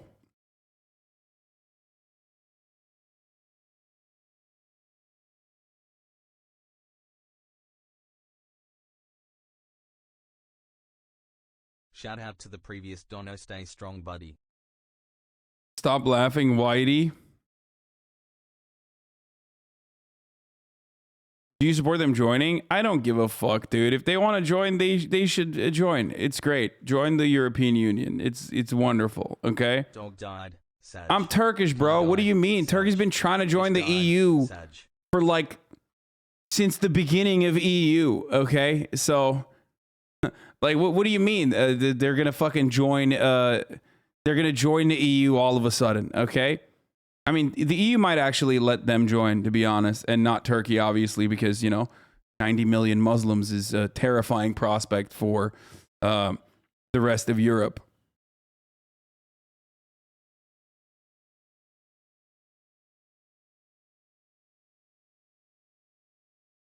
But then there are significant consequences with joining the European Union, especially as a poorer country. You have no control over your own money. You don't have any control over your own economy in many ways. If they want to fucking implement austerity measures, they do. They can use you as a fucking client state that churns out cheap labor. So there's problems with joining the European Union as well, especially as a smaller especially as a small streamer. In other news, Kyiv Pride reports that a go-go dancer from Kyiv's Versace LGBTQ club has joined the territorial defense. Ukraine is now deploying combat twinks. The Russians don't stand a chance. Somebody show Austin.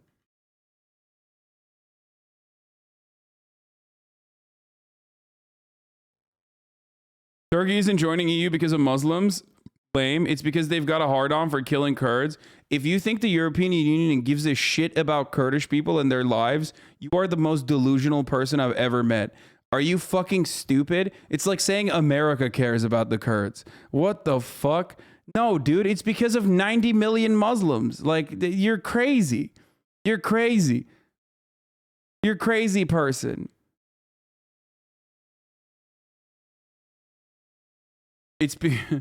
Yeah, dude. Yeah, European countries hate when you kill like other brown people, okay? They hate that so much. They're like, "Oh no. Brown people killing other brown people? Oh, fuck. I hate that so much." The fuck?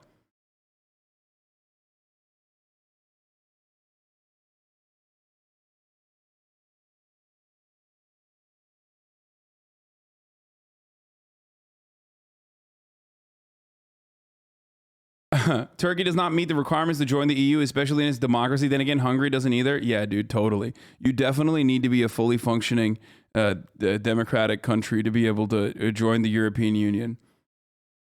I mean, you already said it yourself, so it doesn't even fucking matter. All those metrics are, I'm sorry, fucking bullshit, okay? There were originally European Union countries that joined that straight up were fucking not a democracy at all, okay? Like, not even remotely a democracy, like openly fucking authoritarian.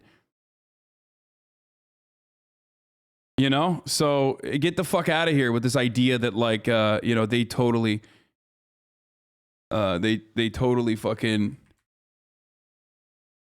only care about democracy.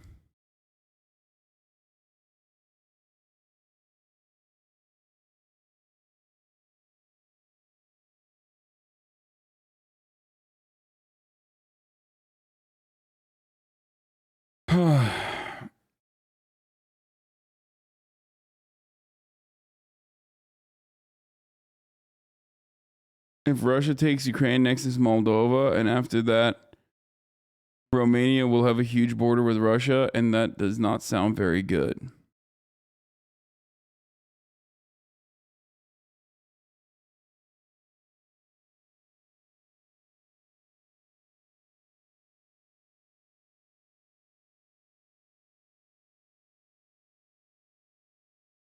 Don't even say Poland. No, Poland is a wonderful blossoming democracy. I don't know what you're talking about. Poland is the democratic flower of Eastern Europe.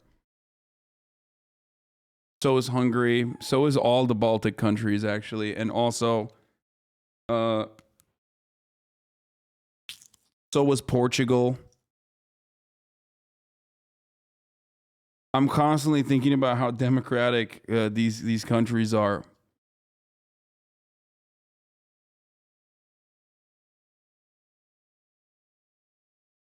Not Portugal now. I'm saying so was Portugal. No Estonian ever called me the C word. Oh, I love that. I mean, Michael, they did that.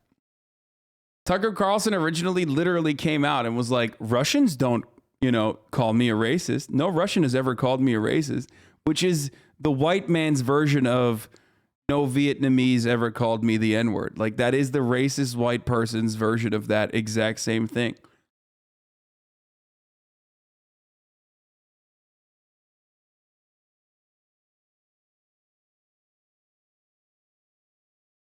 All right. Let's watch this now. I still cannot believe this is happening in my country, because every day we have hundreds of people dead. We have children die on the streets, in the children's hospital, in orphanages. They're shooting vacuum bombs at preschool. It's just impossible to imagine, something that was impossible to imagine a week ago. Nobody believed that this could have happened in the center of Europe. And the only thing we keep begging as the country who gave up its nuclear weapon, who signed all the treaties. Big mistake, by the way. on all fronts, signing treaties. Fuck it, adding that to the HasanAbi doctrine as well.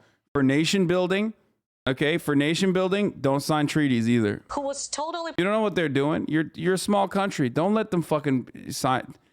Those treaties ain't gonna be good for you. Protected by the international treaties and the collective defense, and is now... Never give up the nukes. Don't sign treaties. Under the shell fire, under the rockets, under the missiles, all we keep asking is help protect our sky. You've heard what Mikhailo was saying previously about the no-fly zone. The no-fly zone means that we can protect our civilian population. We can fight on the ground. We can fight with the tanks. We will go bare-handed, but we will stop them. But it's really difficult for us with the airspace open when we have tons of their helicopters, of their jets coming and just shooting our children, shooting our women, shooting our residential areas. And every time I keep talking about this on the Hill, I get this feeling that, well, we know we don't want to go with Russia into war. Well, I'm sorry, but this is Vladimir Putin who decides whether he goes into war or not. If he wants to go into war, he will. And the only thing I'm asking every politician here, because facts. I think people had made up their mind. I've seen thousands, hundreds of thousands of people in the streets in every city. In Berlin, 100,000 people who persuaded their government to make a step towards SWIFT, towards stronger sanctions. And the only thing I keep asking the politicians is, where is the red line? Tell me what else you have to see on your TVs to help us with the sky, to help us protect our children. If you want to see the second election... Okay, this part about that she just like... Look, I don't fault Ukrainians for having this take, because why the fuck wouldn't you? You're literally dying, you know what I mean? Like, if you're dying, then who gives a shit if other people die with you, you know what I mean? If your people are dying and you're desperate, you're gonna say stuff like this.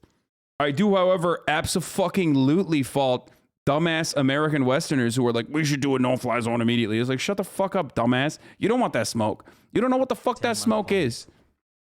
Okay? You don't know what the fuck you are asking for. She's desperate. That's why she's asking for this. If she wasn't, she wouldn't be. World War III kick. Okay?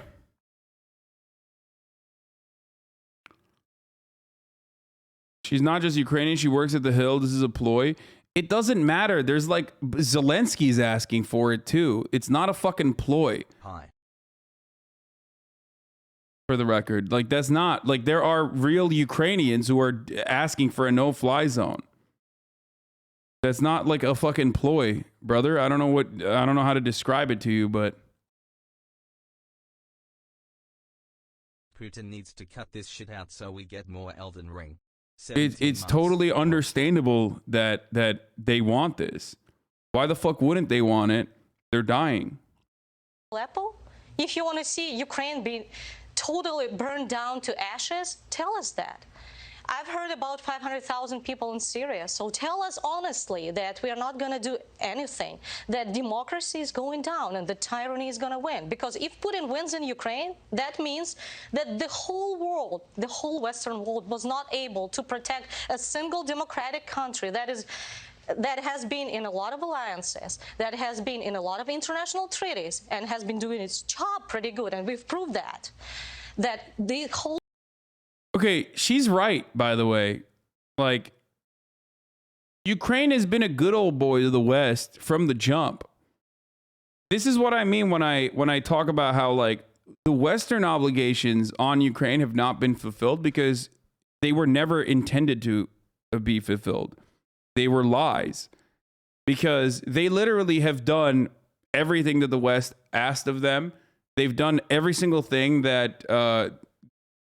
their number one mistake was trusting Europe and thinking that, like, Europe is actually going to fulfill obligations. So shit, what up, it's that boy. They literally, Lamau, they literally, the clip from his show. Wait, what? Oh.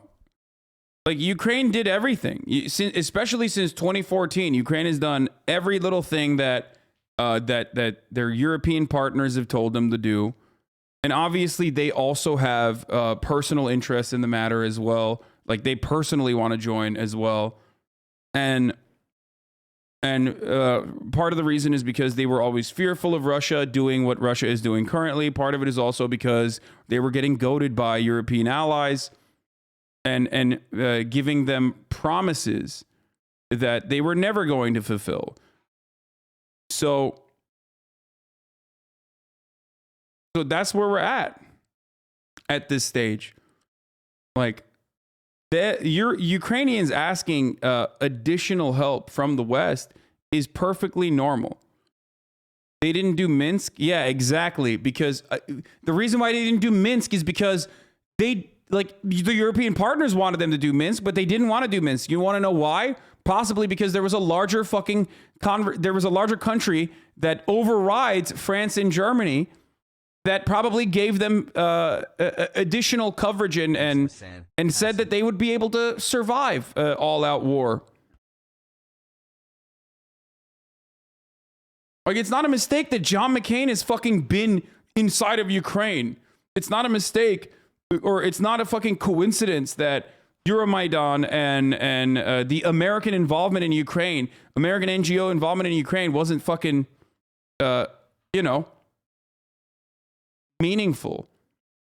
Like, why do you think John McCain went to fucking Ukraine and hung out with like literal fucking fascists? Why do you think Amy Klobuchar and John McCain went together to do this in Ukraine? Because they had interests in and said like, look, you have reason to be fearful of Russia, and those are legitimate fucking reasons. Okay? And we're going to use those reasons to basically fucking give you a false sense of security that you do not have.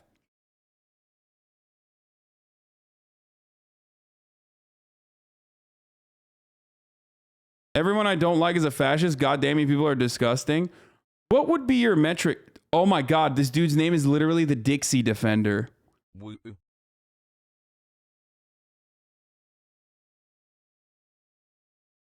I mean,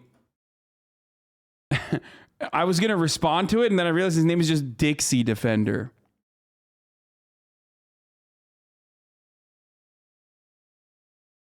Free Ukraine. Heritage not hate, brother. Heritage not hate, brother. Svoboda. Svoboda is actually just a bunch of Ukrainians that love their country, brother. Get the fuck out of here, okay?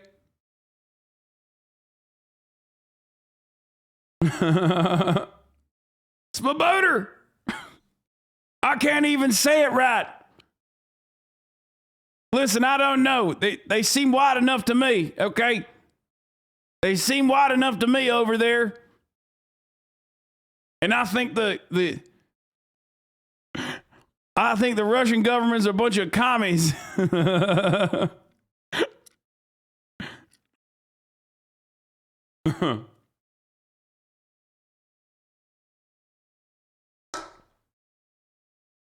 Thread on the tanky discourse, I promise, is cringe, not relevant. Cringe and is relevant.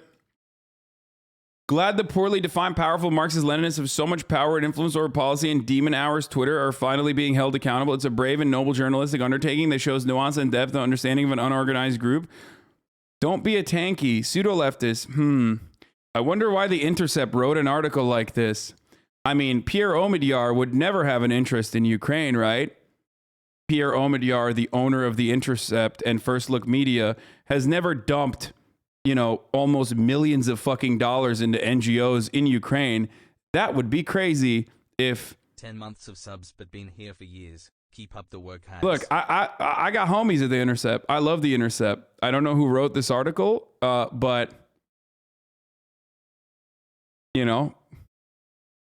Russia's invasion of Ukraine became a test for the anti-war left, both at home and abroad, one Sarah Jones writes. Yes. Like, the people that they're yelling about, these fucking weirdos, like they're writing about, are literally like 3 people on the internet, okay? There's a reason why they don't mention me in these fucking articles. Or maybe they do, I don't know. But like, most of the people have an attitude similar to mine, if you're talking about like the Tankies or whatever the fuck, which is anti-imperialism. But beyond that, like Russia's war crimes are also need to be acknowledged, okay?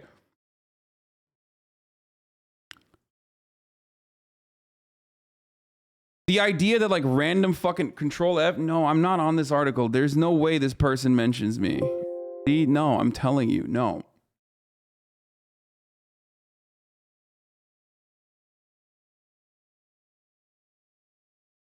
The argument you're making, you need to make to yourself when you get really hurt by shitter chatters. I know. But the difference is they're coming into my fucking space and yelling regularly and routinely versus like most of these other people are just like literally yelling in their own fucking spaces. And that sphere of influence is nothing. It's like the Bernie bro argument all over again. It's like, dude, what the fuck are you talking about? They're literally writing about r/Gen Z dong user Lamau. That's what I mean. It's like, what the fuck?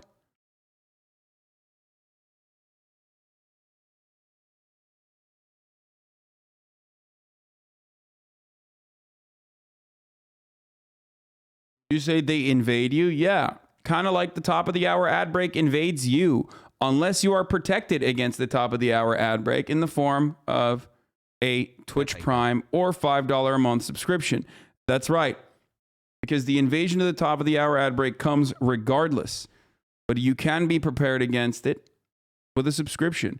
You can also get gifted a sub. That's another way that you can prepare against the top of the hour ad break invasion. But if you're not lucky, you can make your own luck in the form of a $5 a month or free subscription with a Twitch Prime. Here's the 1 minute ad break now.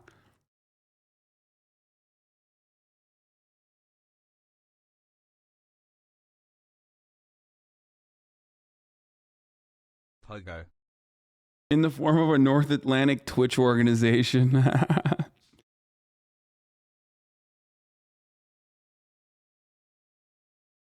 I'm telling you, we are at the essential worker stage where we know that something needs to be done, but we don't really want to do anything about it besides changing our Twitter handle. Yeah, but the alternative is like, you know, other countries have done things to help their essential workers, and we could have done things to help our essential workers, but we didn't because capitalism. But in this situation, the alternative is nuclear holocaust, and that is what's stopping people from, taking the necessary course of action that Twitter users have declared necessary and immediate. Anyway, I don't know if you guys saw this, but the HasanAbi doctrine, a guide for nation building. Rule number 1, get nukes. Rule number 2, do not give up your nukes. Rule number 3, if you're accused of having nukes, drop everything immediately and find some nukes. I think you have nukes. I need to find nukes fast.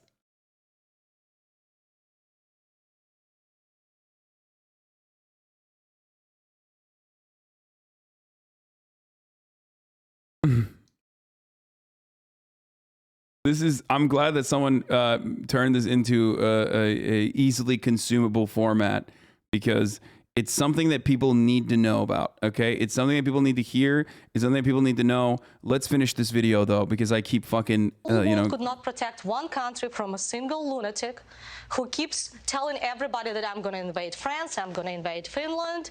What's next? And I just keep telling them it's... But at what point human suffering does that world risk nuclear holocaust? Not Ukraine. That's for sure. That's what everyone has said is the red line for them. It's just the unfortunate reality. It's not about politics, because I was looking at the sanctions and I was very surprised because we were I don't think Putin's going to invade France. Soldier steps on the Ukrainian land, we will have a really good response. Well, I'm sorry, but the sanctions avoided the energy sector. So let's talk honestly. This part is the good part, okay, of her argument. This is actually accurate, in my opinion, and it's fair. This is a fair fucking talking point that she's about to drop on Fox News. That you care more about whether you pay extra 50 cents for your gas prices or how many people die in Ukraine. We've been promised SWIFT. We have 5 banks on the SWIFT that were blocked out of 300 in Russia. You call these sanctions? Well, I'm sorry. Let's just ban every bank, sanction every bank that works with the Russian bank. In this case, they will be totally blocked. If we do not bring their economy down and their oligarchs down, it's not going to help. And we don't have time for this. We don't have time for negotiations and for discussions. We need to take action now. Because every day, and you see it on TV, I get these sirens on my cell phone every day because I live in Kiev and I'm connected to all the infrastructure. Wouldn't the U.S. actually get some of their international credit back? What is the U.S. international credit? Like, what the fuck does that even mean if they helped Ukraine, or don't you think it would continue to hurt them? Like, well, what does that even mean, the international credit?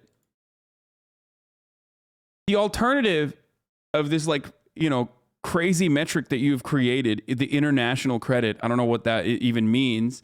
I think you're talking about, like, U.S. as a global hegemonic power, like the superpower that leads the world, but... you know, that's an arbitrary metric that you've assigned. The alternative to reach that arbitrary metric is like potentially risking nuclear holocaust. Don't think that the United States is ready for that yet. So I wake up every day just texting my friends if they're alive. And I was today on the Hill, and I was talking to one of the congressmen, and he said he knows my colleague. Yet I told him, do you know what my colleague is doing at the moment? It's a girl. And he said, no, what? I said, well, she's doing Molotov cocktails. He didn't believe me. So I had to show him photos of the member of the parliament doing Molotov cocktails just to protect the city. She didn't escape. She's there. I'm frightened to think what it's going to look like when the Russian soldiers really enter, when that convoy surrounds Kyiv and those soldiers enter. I think we're going to see those Molotov cocktails out in force. Alexandra, I hear what you're saying. There have been security guarantees made to your... Don't you think that the world should dunk on every single country doing war crimes, or not a single one? Because we shitting on Russia or China but ignoring the US or its alliance is kind of not right. I mean, I do dunk on all countries shitting on war crimes, and people literally will come in here and fucking yell at me and say, I'm actually doing whataboutism because I brought up America and its ongoing fucking war crimes. Or I'm actually wrong because America's imperialist endeavors are justifiable. Or they say, you know, I'm trying to derail away from the main villain at the point, Russia, because my 10-hour fucking Russia bad coverage is not enough for them to get that true feeling in their heart that, like, Russia is bad indeed. But yeah.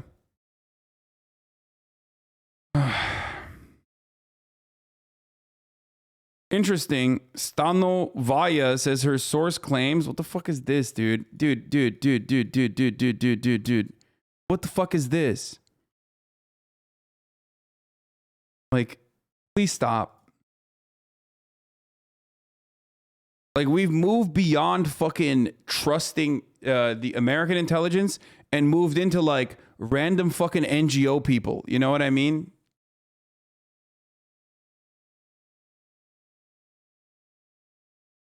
Source claims Russia's economic lib bloc wants to offer to buy Crimea and Donbass from Kyiv for 150 billion, and in exchange for ending the war, she said Putin won't agree, but this behind doors debate is significant. What?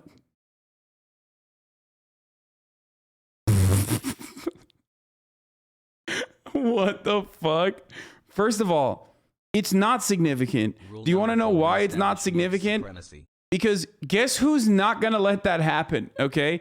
Guess who also was like, hey, fuck this Minsk deal shit, okay?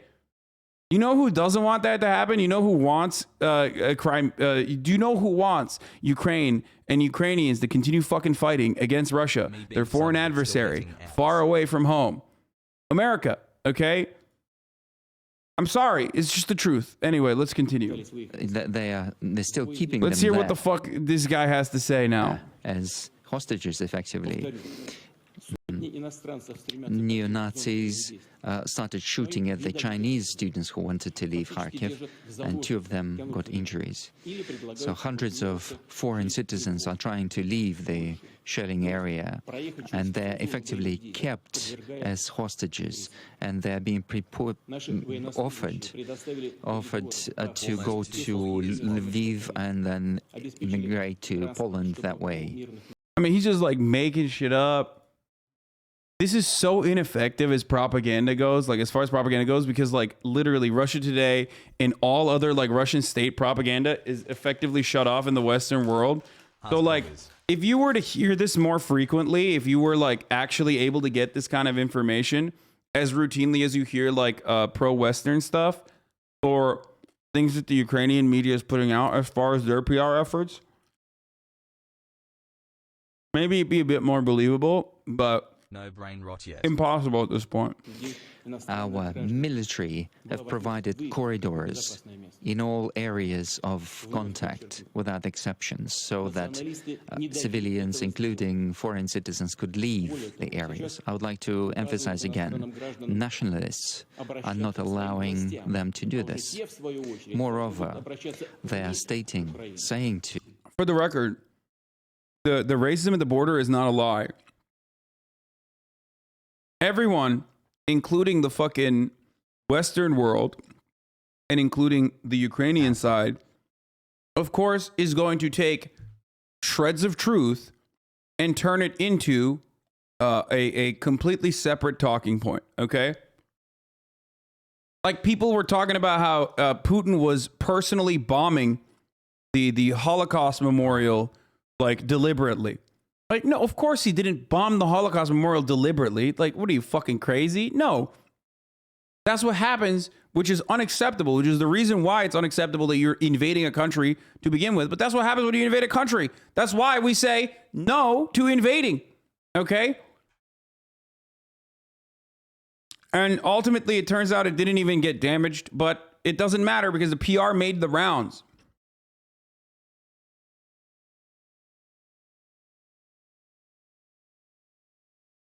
Of course he bombed the memorial on purpose. Yeah, totally, dude. He did. Yeah, he definitely bombed the Holocaust. He was like, yeah, let's bomb the Holocaust memorial.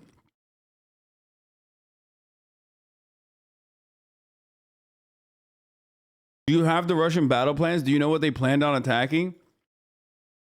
Dude, every bomb is like fucking $60,000, dude. I don't know how much bombs are, okay? But... why would they waste it on a fucking non-military target? Like, it's so stupid. But of course, because I said, why would they fucking invade Russia? Why would they invade Ukraine? That's so dumb. And I was wrong. And he did actually do something insanely fucking dumb. Now everything can just turn around and turn into, you're wrong. To send a message, well, what's the message?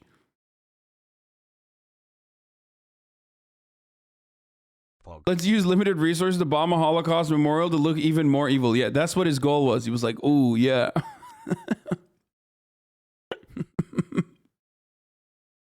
Anyway. No, of course they fucking bomb shit. And their precise strikes are not as fucking precise as you think they are. And of course they end up fucking, bombing targets that are, or end up hitting targets that are not intended, that they're not intending to hit. Artillery strikes are almost never accurate. They're accurate in like tens of meters. Why the fuck would they target a memorial? I don't know, because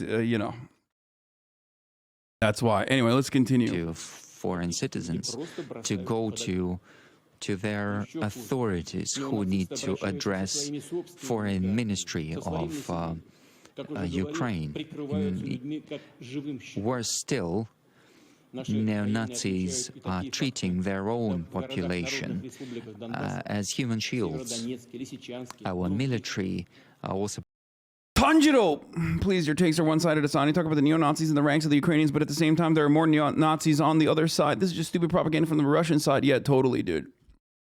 It was crazy when Russia did propaganda by hacking the Ukrainian National Guard Twitter account to be like, oh yeah, we're dipping our fucking bullets against the Muslim orcs. We're dipping our bullets in lard. The Azov battalion dipping their bullets in lard. They wrote it in English, dude. Like, that's how fucking bold they were. They were like, we're not just gonna write this in Russian. We're gonna write this in English too, so the Western world sees exactly what we are. Anyway. Pointing out that in Donbass and Severodonetsk and Lysychansk and others, citizens who live in high rise buildings, are being forced to... No, they wrote this. They wrote it in Russian too. It was a translation error, bro. Yeah, dude, it was a translation error. That's really funny you said that. Because it was on video, you fucking idiot. It was literally on video. It wasn't just a tweet. It was a video. You fucking dumbass. Why do so many of you do this? Was the video an error?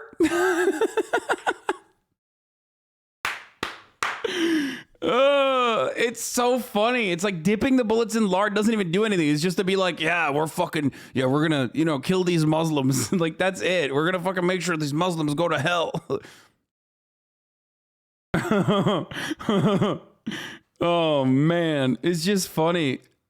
I love the Twitch chatters who just like randomly make stuff up. To go to the lower floors, and they put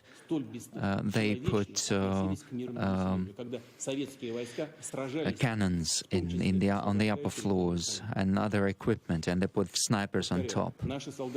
This is how Nazis behaved when Russians fought them, Germans in Ukraine. Unfortunately, we have losses, and our duty is to support the families of our military who are fighting for our people of Russia. To all family members of all the fallen soldiers, they will receive insurance payouts, and each member of their families will receive financial compensation. But moreover, I believe that it's necessary to set additional payments to the military and other forces that are participating in this operation. Is it better now or worse? No, it's worse. What the fuck? Why is it worse? Sorry, I just turned off the lights and turned on other lights in the room, but it got worse for some reason. It's now extra blown up. Jesus Christ. Okay, I'll figure it out. Let's continue. Sorry. In the amount of 5 million rubles. All military who are participating in this operation will also receive additional payouts, insurance payouts plus compensation for any injuries. If a soldier is not able to continue his military service as a result of this operation, they will receive a payout of 2.9 million rubles, and this has been put in law already. I also believe we need to ensure additional payments to the staff of the Ministry of Defense and any injured personnel in the amount of 3 million rubles.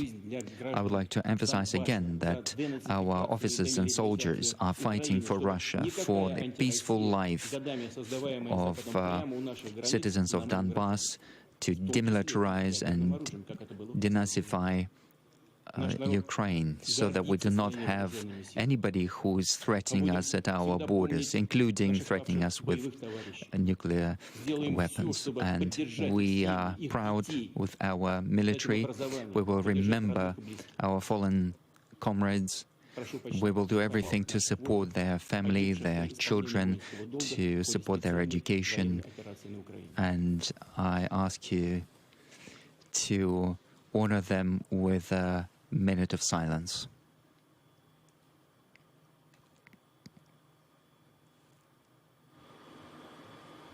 Пожалуйста. Уважаемые товарищи, хочу сказать, что специальная военная операция идет в строгом соответствии с... Dear comrades, I would like to say that special military operation is being conducted strictly in accordance to the plan and schedule. All objectives that were set are being resolved or achieved successfully. And our Minister of Defense will... So what happens when he gets like, when he breaks up when the fucking footage goes away because he's like Zoom. This is on a Zoom call. He just what? He'll put up like a random footage. Comrade. Maya, want to go clubbing next weekend? Maybe. We'll give more details. If you're here, sure.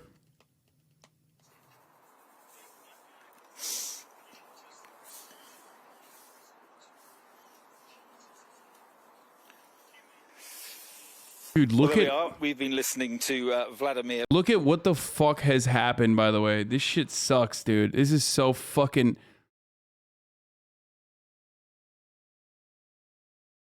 It's so unacceptable. So fucked up. Putin in Moscow. This is Mark Austin here with the News Hour from Lviv in Ukraine tonight. And I'll just go through what President Putin has been saying to the Russian nation. Basically, he was saying that the... Only military targets? What bullshit? No. It's not anymore. They're not hitting military targets anymore. They're not. They are now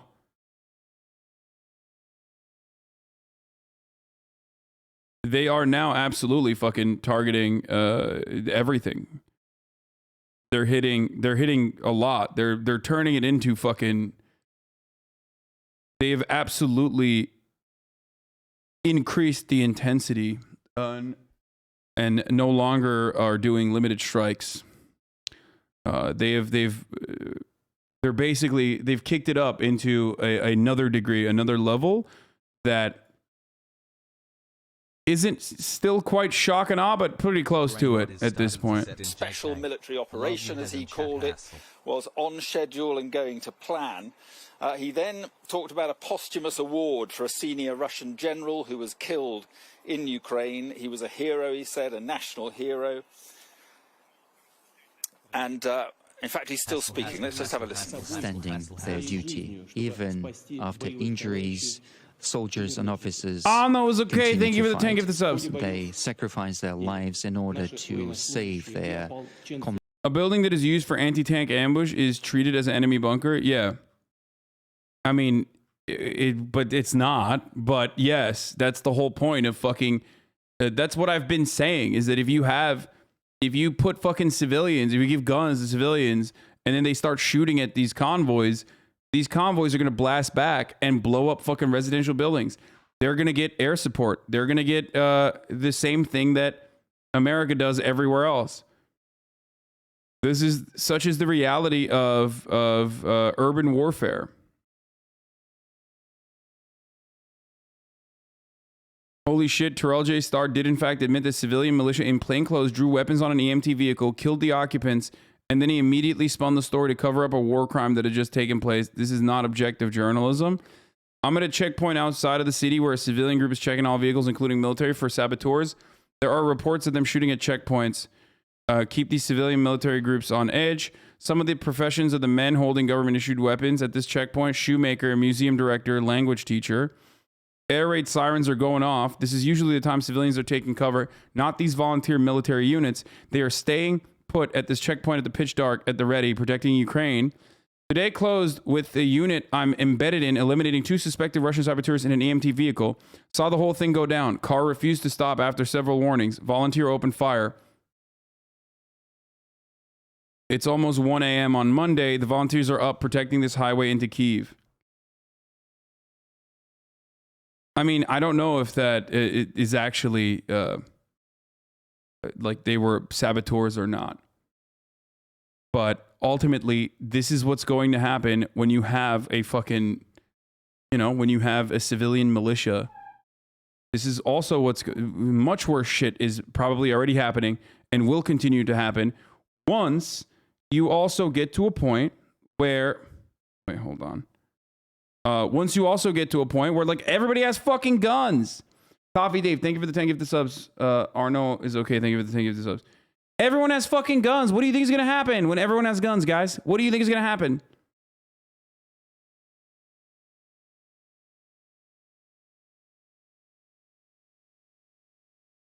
Hard to believe I've been here for a year now. Thank you for the mind food, Mr. Abi. So now you're saying even Ukrainians aren't allowed to defend themselves? What?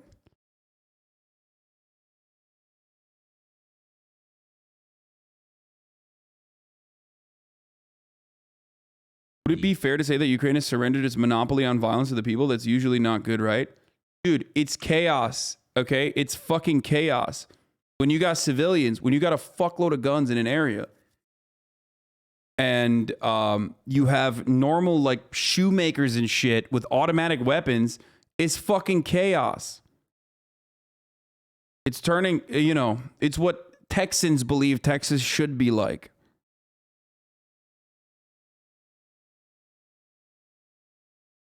These guys are not even remotely trained. Like, some of them have combat training from, you know, doing Ukrainian National Guard duty in Donbass or whatever.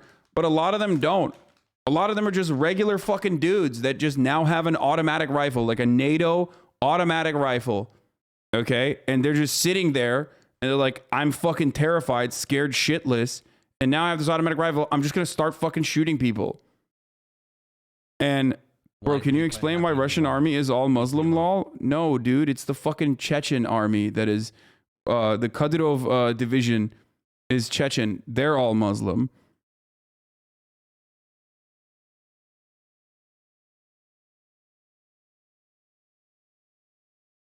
I appreciate you acknowledge that the arming civilians escalated this war to shock and awe. No, arming civilians did not escalate this war into shock and awe. Not being able to fucking destroy the Ukrainian air defense escalated this into shock and awe. Make no mistake. Okay? The real reason why the violence ramped up is because they fucking lost. They lost militarily. They wanted to do a special operation, and they overshot. They were overconfident in their personal skills in taking up and you know, putting Kyiv in a stranglehold. Okay, they overshot their own fucking artillery and thought that they could effectively take down all of the Ukrainian Air Force and their anti-aircraft guns too.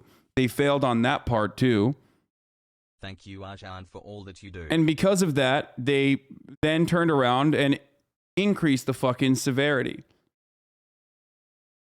But arming civilians isn't justified. It's evil as fuck. That's Ukraine's government. Wait, that's the Ukraine government. But there's nothing that they can do.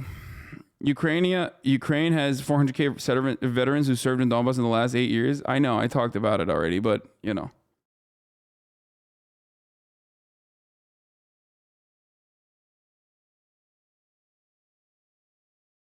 According to the Reuters reporter, AMA, they were not arming the civilians, as you're saying. He says that they're still stricter than America, by the way.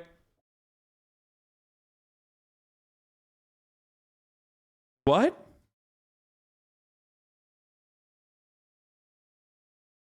Bro, we've seen like random dudes walk up and grab AKs. They claim that the weapons are tied to their passport numbers or whatever, but like it's done. The country's going to be a fucking ammo depot. Right, and peaceful citizens in the course of fighting our military and the formations of Donbass and Lugansk showing heroism. And we see a great example in Donetsk region. Fighters under the command of Brigada, they were able to break through a very strengthened line of defense that had been strengthened over the last 8 years. The commander of the tank detachment, during his fight, destroyed 5 tanks. On the 25th of February, the head of the Lovkin, Alexei Lovkin, encountered 15 tanks and 6 BMP of the nationalists. And having attacked them, they destroyed all BMPs and 5 tanks, having achieved the goal without any losses. I signed an order. To award Gadjimagomedov the status of the honor of hero of Russia posthumously. As a real commander, he was protecting his soldiers.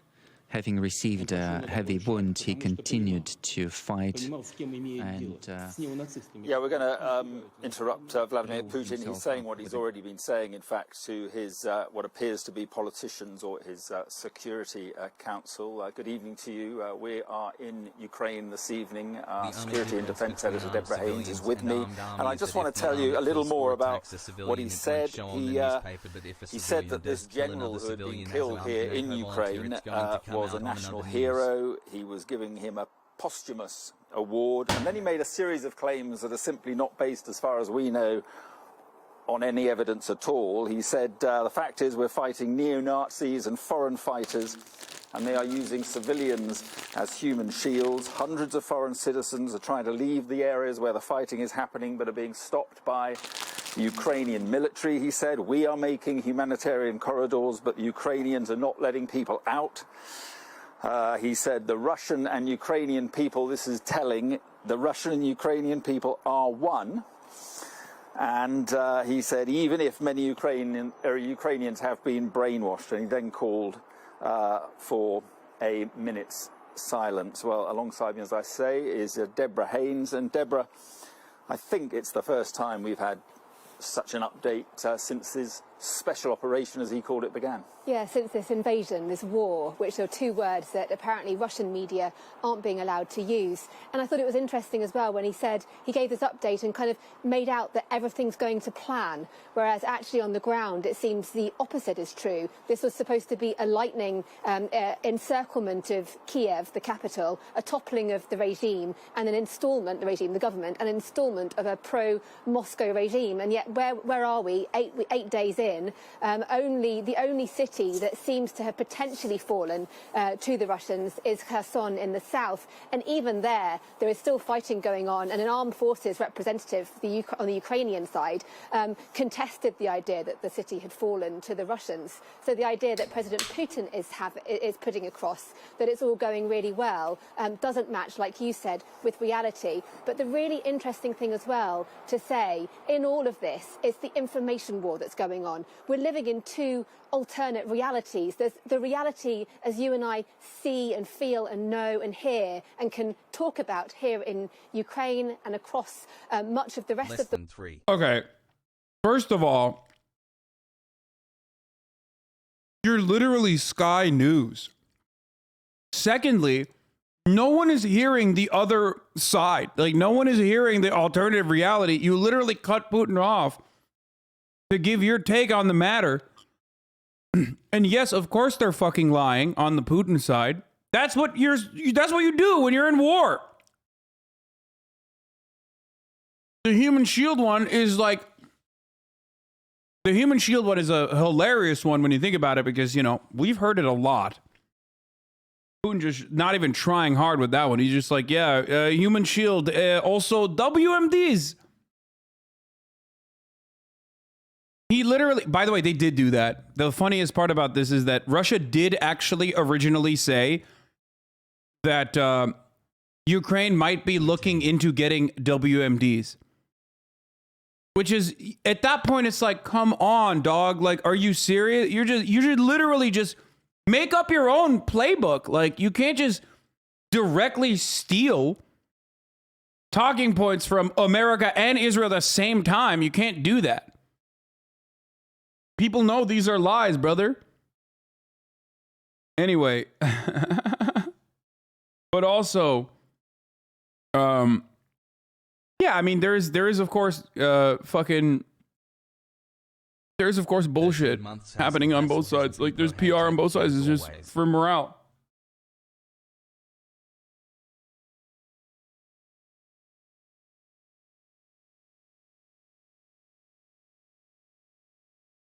The world, but in Russia itself, many people do not misunderstand me. I'm not talking about like, oh, we need to hear more Russian propaganda. What I'm saying is to act like our version of events on the ground is like 100% the accurate version of events on the ground is foolish. Because it's not true. Big 20, thanks. It's not. And you know, many of the information comes out. And I tell you sometimes when things sound suspicious, like Ghost of Kyiv from the jump, or the Snake Island 13 was you know, found to be not true. They didn't die, luckily. Okay. It's just propaganda. You're supposed to do. That's what you do when you're doing information war. That's why Alex Jones calls it Infowar.com. The problem is that this chat only believes the false information coming from one side instead of not believing either. No, I think this chat's pretty good overall. I think that there are, like, they're not like just MSNBC libs who are clapping everything up. Ukraine is arming civilians, have launched no counteroffensive or recovered any land, have no air superiority, and is begging NATO for help. How is anyone saying Russia is doing bad? Russia is steamrolling right now? Of course Russia is steamrolling. But Russia is not doing as well as it thought it was going to do by their own fucking metric of success. Their own metric of success would have been special operations, immediate decapitation of leadership, special operations that destroy their fucking, destroy all Ukrainian air units. Okay? Which would have then allowed them to take over and choke Kyiv for a couple fucking days and ultimately take it over entirely and plant whoever their fucking puppet leadership was going to be. They didn't actually end up doing that. Their targeted strikes did not work. So then they fucking started full-blown shelling cities. Putin says everything is going as planned, but no, that's not the case.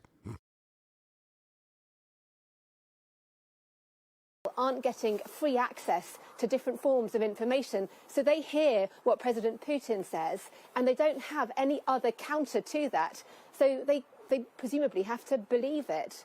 And the reality is, as we speak, a brutal siege of Mariupol and attacks on other towns and cities, the like of which we're witnessing on our screens now. But the siege of Mariupol is turning into a truly brutal attack. Well, the reports coming out of there are horrific. The city under siege, like you say, under attack, under bombardment, and officials saying that it's actually too dangerous to get people out, the wounded out, to get them for help. And right now, or this evening, you've had these talks taking place, a second round of talks between Ukrainian negotiators and Russian negotiators at an undisclosed location. The Ukrainian negotiator actually tweeted a picture of it. It's interesting. You had the Ukrainians in their combat fatigues, the Russians in suits and ties. And one of the requests on the Ukrainian side is for a ceasefire for this humanitarian corridor, because their people are suffering, civilians are suffering. And a clear sign, though, that President Putin is not backing down in any way.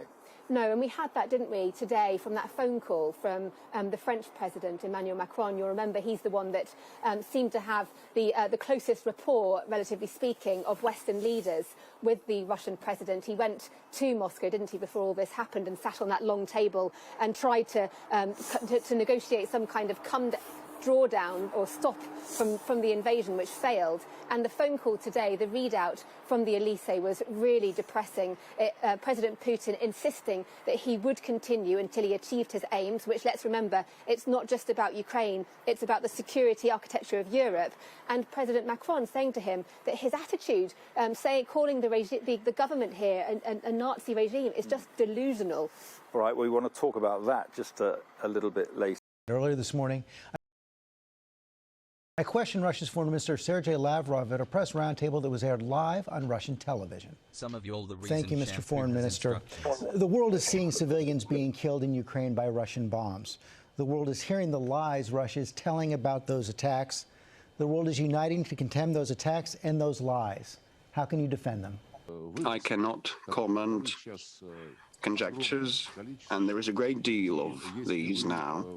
But, you know, if you paid your attention probably to the fact that Europe, mostly, and the United States are trying to close down all the outlets, media outlets and information sources broadcast by Russia and from Russia on how the special military operation progresses and advances and how the Ukrainian army and the neo-Nazi battalions behave towards the peaceful civilians. They rob and rip off the Donbas settlements. When they fall back, they take vehicles and property from Ukrainian residents living there. They behave like pillagers and marauders. And yeah, it's not the invading force.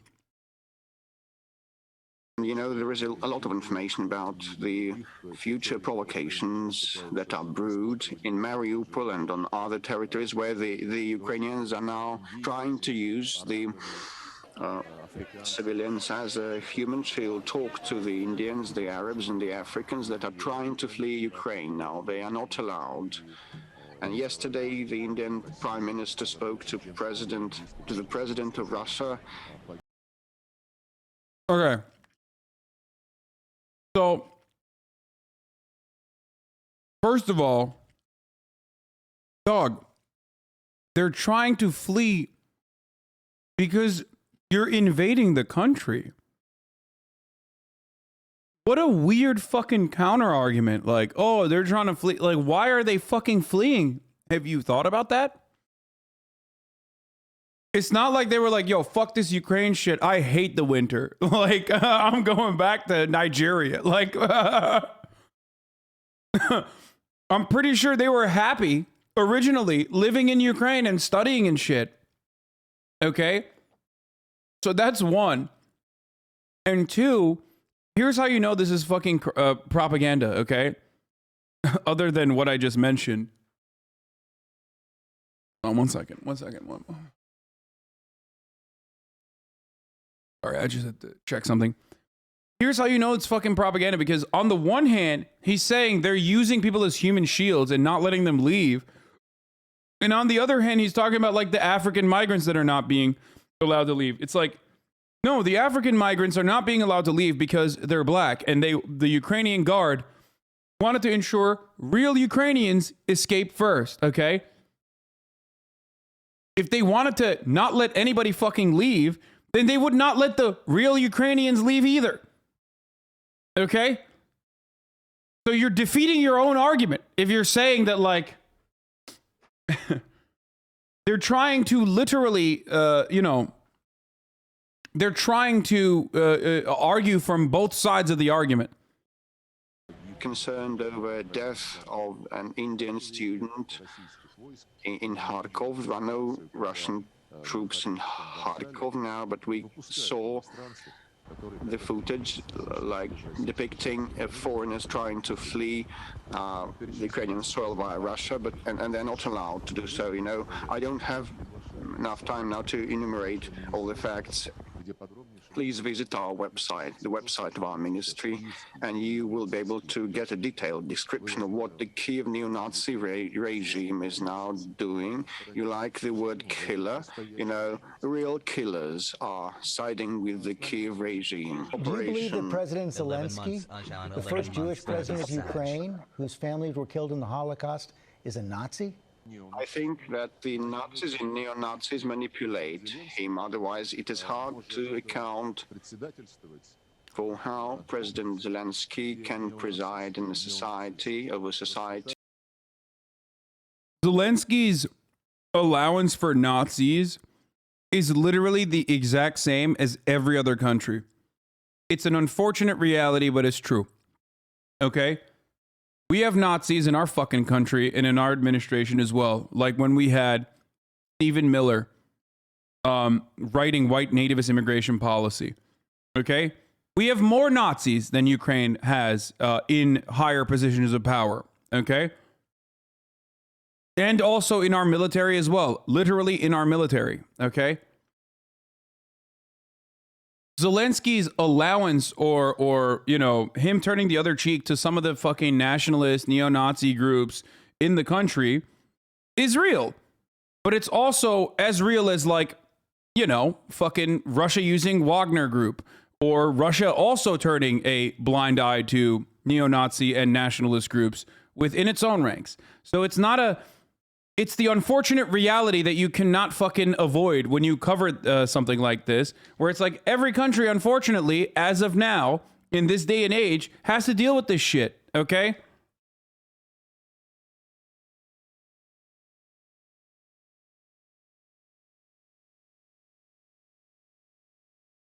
Where neo-Nazism is rife, they make marches and torch processions. But yeah, as I've talked about before, the best kind of propaganda is one, the best lie has a fucking grain of truth in it. Okay? That's why this is effective propaganda. Because it has a grain of truth in it that, like, Azov Battalion are Nazis, like they're a part of the National Guard. That like the Azov, not the Azov dude, but like the right sector dude in Odessa, after massive fucking protests, was given up, like was allowed to get away with murder. Like literally, there was a murder trial. He was being held. I think he like stabbed his the dude who was, thank you, the dude who was fucking his girlfriend in the middle of the street. He's also potentially linked back to the trade unionist fire that killed like 46 trade unionists that Azov, the right sector paramilitary did. Okay, so that guy's a fucking Nazi, like straight up. I forget what his name is. He was on Fox News the other day. And there was an active. Paul Manafort sends his regards. Yeah, that's pretty funny that you mentioned that. A lot of this does tie back to America in really meaningful fucking ways. And it's pretty funny when you think about it. No, it wasn't CNN. He was actually on Fox News. I think they probably showed something else on CNN. He stabbed a dude who attempted to kill him. That's self-defense. Don't mess up. Oh yeah, dude. Self-defense in the middle of the street. He had a fucking knife. The other dude didn't have anything. And he actually stabbed him in the back. Stabbed him to death, by the way, in self-defense. You're fucking crazy, dude. What a psychotic take. Holy shit. Also, that dude is literally just a fucking Nazi, okay? Like, straight up Nazi. Shut the fuck up. Don't try to defend that guy. You have disinfo about Sternenko? What the fuck? See? They found out who I was talking about. That was the name I was thinking of. 3 months of simping hacks. These guys beat the shit out of fucking Roma people and totally get away with it. They're like football hooligans. They're fucking Nazis. There's like a million photos of this dude literally running around with a swastika on his fucking t-shirt. Well, not a full-blown swastika, but like the Ukrainian the Ukrainian like dog whistle swastika. No, I'm not talking about the wolf. This is, yeah, it is Sternenko. The chatter was correct. He's saying it's disinformation. Yeah, now he comes up as just a Ukrainian civil activist, lawyer, and YouTuber. He's the head of the NGO Nebai Duzi and a former board member of head of the Odessa regional branch of the Right Sector, an active participant in the 2014 Ukrainian Revolution and one of the founders of People's Lustration. Just a casual civil rights activist who happened to be the head of the Odessa regional branch of Right Sector. Sternenko was the target of 3 assassination attempts. In 2018, he became visible in the media after the third attempt. It's believed that the manhunt was organized by supporters of the anti-Maidan and their sympathizers. During their self-defense, one of the 2 attackers died and the second fled abroad. As a result, Sternenko has been accused of exceeding the limits of self-defense. The police formally charged him with premeditated murder, possession of weapons without a permit, and then fucking what do you call it? Actual fucking protest broke out, like straight up, and they released him. Andrei Radionov, the senior prosecutor in the case, refused to sign the charges, claiming that the case and evidence in the case are biased and do not comply with the legislation of Ukraine. The case became well publicized, and thus, on June 12th, hundreds of activists gathered near the court building in support of Sternenko. Hundreds of security officers were called upon to restrain the people. Missing information? Interesting. Wait. Why is this missing information prior to his life in 2018? What happened to this Wikipedia page? That's really interesting. That's really weird. I'm wondering what happened in his life that was a little bit more, I don't know, interesting than whatever the fuck he's doing now as a YouTuber.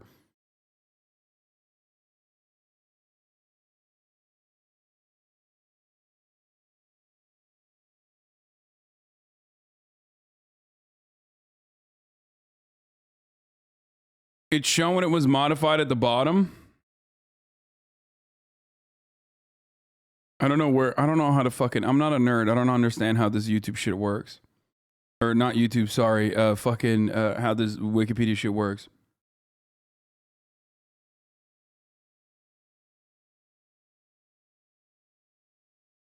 You're all sassy.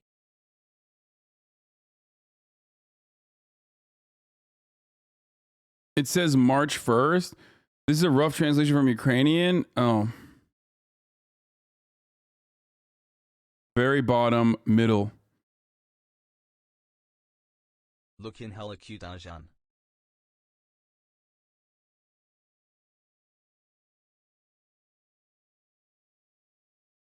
Bottom left, March 1st. Oh, this page was last edited on March 1st. Okay, there it is. How can you view history? View history at the top and click random dates. Oh, here.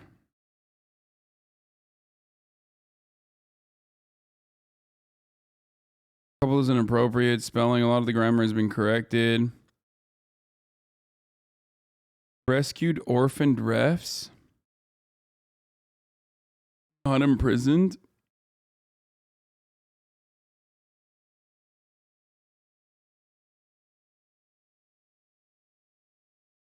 I can't tell what the fuck's going on here. Like, I can't.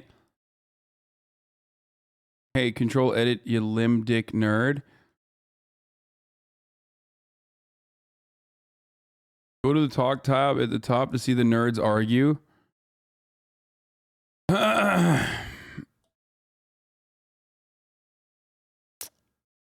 commons file used on this page or its Wikidata item has been nominated for speedy deletion. You can see the reason for deletion of the file description. What?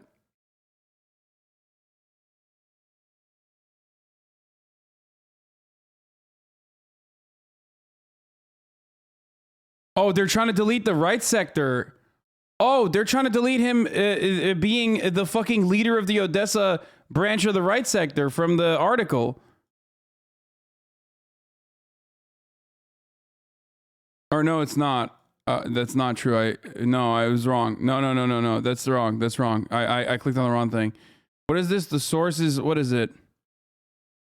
All photos on the site, authors or employees of RBC Ukraine are posted on the terms of Creative Commons. What is it? The file is what? What is this? I don't understand. What the fuck? Dude, god damn it. I hate this shit. I can't. I don't understand how this nerd shit works. Please explain. It's just a picture. Anyway, listen.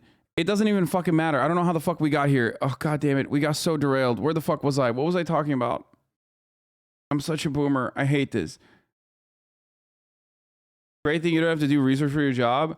I mean, there's a difference between like doing research and knowing how to fucking, knowing where to look for YouTube or Wikipedia edits. You fucking stupid nerd. Oh my god. Oh, I'm sorry. If you don't know how to do a fucking Wikipedia edit, if you don't know how to do a Wikipedia edit, then you obviously don't know how to do research on anything. I keep saying YouTube instead of Wikipedia. It's called info literacy, and it's actually hard. 2 months slays Gwent Frisch.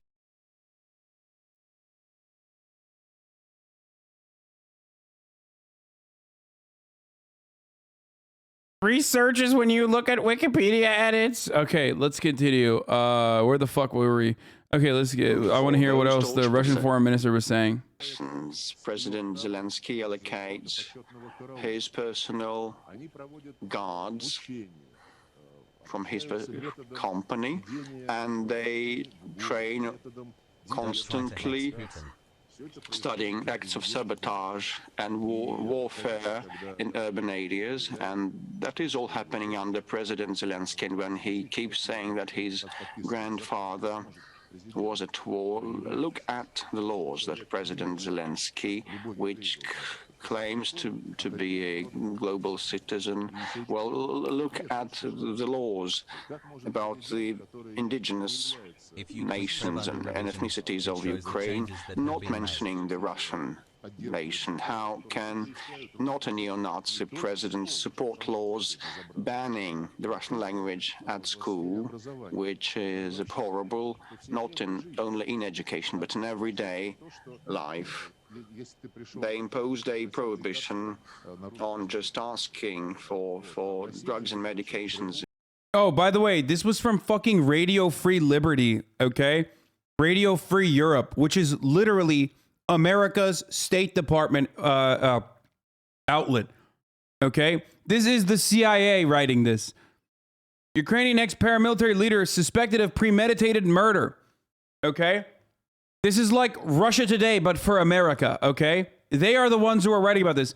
They are considering they are the ones who have fucking funneled weapons and actually taught and educated the Azov battalion and have beefed up and have had congresspersons and senators meet with leaders that are friendly with the right sector and also with Svoboda and the most fascist motherfuckers in Ukraine.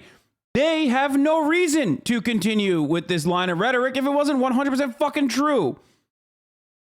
Remember, their biases lay on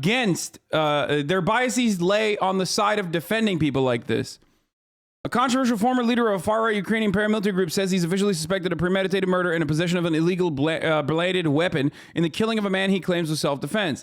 Serhiy Sternenko, who once led the right sector group in the city of Odessa, wrote in a post on Facebook that the Ukrainian security service had handed him a document informing him he was a suspect in the case. Sternenko was attacked by two men late in the evening while walking with his girlfriend. He fought off the attacker, suffering numerous head injuries and cut into his arms in the process. He injured one of the assailants, who later died in the hospital. I was wrong. I thought that it was a dude who was fucking his girlfriend or some shit. I was wrong about that. He was actually he actually ended up stabbing and killing someone who out of the two people that attacked him. There was no murder, but necessary self-defense, which was confirmed by an investigator earlier that he called the attacker suspects, asked for a knife. Several forensic evaluations established that it was not a bladed weapon, Sternenko wrote. That's fucking bullshit. The SBU confirmed that the Sternenko was a suspect of the case, saying that after Sternenko defended himself using his knife, the attacker fled the scene, but Sternenko, whose life and health were no longer in danger, chased one of them and stabbed him several times, inflicting wounds that led to the man's death. Do you understand why I said he fucking stabbed him in the back multiple times and killing him? On May 18th, when hundreds of Sternenko supporters rallied in front of the SBU building, the SBU said Sternenko was not a suspect in the case. He was questioned on that day, told the supporters he was given the status of victim in one of the cases and the status of witness in another one. The attack was the third against Sternenko in 3 months. Also, he's still a fucking Nazi, so, you know, suck my dick.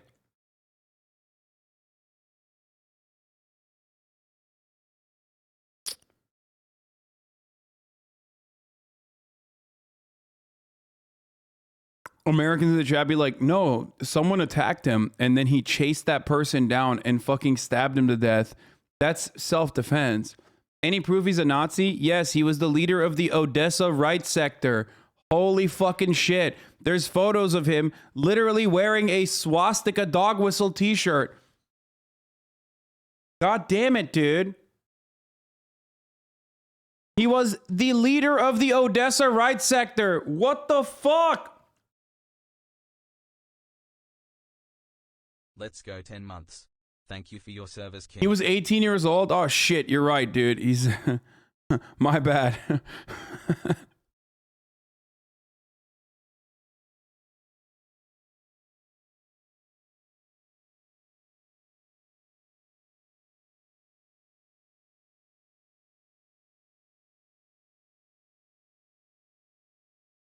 Source on right sector being a Nazi? Oh, dude, come on. Is this really what we're doing? Is this where we're at? You're derailing the conversation. If your side, if you want Ukrainians to look better in Western media right now, you having this conversation with me is literally the opposite of what you want to be doing. Because I'm right and you're fucking wrong.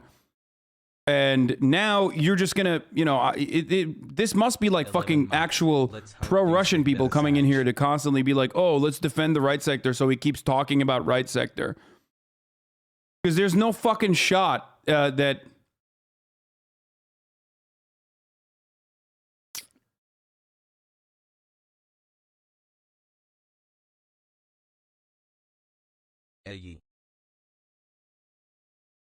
About 570 people died since 2004 in Russia by the hands of Nazis and other races. This is so much worse than the Nazis in Ukraine. Double standards and pointing out Ukrainian Nazis is so hilarious. They're of Russian people. I am from Russia. They didn't give a damn about it, but they want to denazify Ukraine. Yeah, I think that the denazification argument is fucking bullshit. I don't agree with that at all. I have already mentioned that time and time again. It's a fucking bullshit argument. But when they say some shit like this, and then chatters are like, what do they mean? What do they mean? The reason why I fucking talk about it is that, you know, the reason why I talk about it is because people keep asking me what the fuck it is. Right sector are more or less Nazi source, a citizen of Odessa. In a pharmacy in Russian, and in the Crimea in Russia, they have 3 official languages: Russian, the Crimean Tatar language, and Ukrainian language. And any national of Russia living in the Crimea has a right to turn to local authorities, to an office, speaking his vernacular language, and they have to respond in that language. I can enumerate facts for quite long. You know those striking images and salient things, and you don't have time to peruse and read the facts and just spend at least half an hour visiting our website, the Foreign Ministry website and the Defense Ministry website. You will not be allowed to raise your voices. I know that, but a French journalist, you know, yesterday actually, President Macron... I don't have a sister. Why is he saying your sister is so hot? Is that like a new 4chan thing? Claiming that I have a sister or something? Said that accusing Zelensky and Ukraine of the rampant nationalism is a lies. Well, he responded to him, but his compatriot, a French journalist, responded to him. She visited Donbass and she described the bombings and shellings of schools and the killings of 2 women that worked in that school. And she put to shame all the Western politicians that turn a deaf ear, a blind eye onto that. She wasn't allowed to put it on the air, but you know, it's available on social media. Please learn more facts. Don't try to pretend that this American action movie is developing according to your plan of absolute good and absolute evil. You get the sense there why the American Treasury Department calls him Putin's chief propagandist. I mean, calling Zelensky the Jewish president of Ukraine a neo-Nazi, denying what the whole world is seeing with our eyes on the killings of civilians. You also heard that comment he made about how I like the word killer. He was pretty clearly responding to this interview I had with President Biden last year. So you know Vladimir Putin. You think he's a killer? I do. Oh my God. God, I hate American media so much. We begin with major developments from the war in Ukraine. More American. You're talking 99% of the time about Ukrainian Nazi. People in chat literally start to think that the denazification campaign is justified. Yeah, totally. As you know, I famously have exclusively talked about Ukrainian Nazis over the course of the past fucking 8 days of Russia's unjustifiable and horrific invasion of Ukraine. That has been incredibly fucking deadly and horrifying, which I've raised money for. But, you know, when I talk about all of that, for 10 fucking hours, and the one time you want me to talk about it. They have to be. They literally have to be trying to get me to talk about it over and over again to derail the conversation so that they can, like, you know, there's no fucking shot.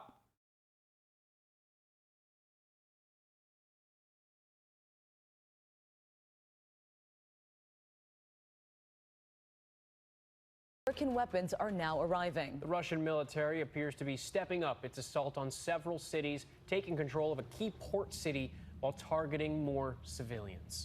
He's just saying that it makes some people in the chat think that, which I can see. Really? You think people, when I say the idea that Putin is denazifying Ukraine is bullshit, and that it is not a justification to invade Ukraine over and over again, me repeating this over and over again is not enough for people to understand. But the one time you fucking talk about it, when people actually ask you about it, you're supposed to say, oh no, that's not real. And actually there are no Nazis in Ukraine. And we certainly never trained them and gave them weapons. And this certainly will not ever become a big problem or a larger problem for the history of Ukraine if they ever end up getting out of this fucking horrible invasion.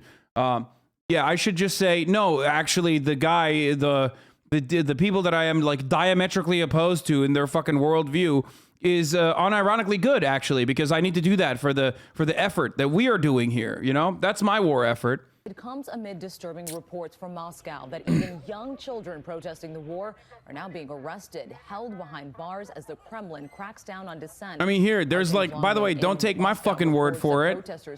Okay, there are plenty of fucking British and European journalists that will openly state right sector are fucking neo-Nazis, okay?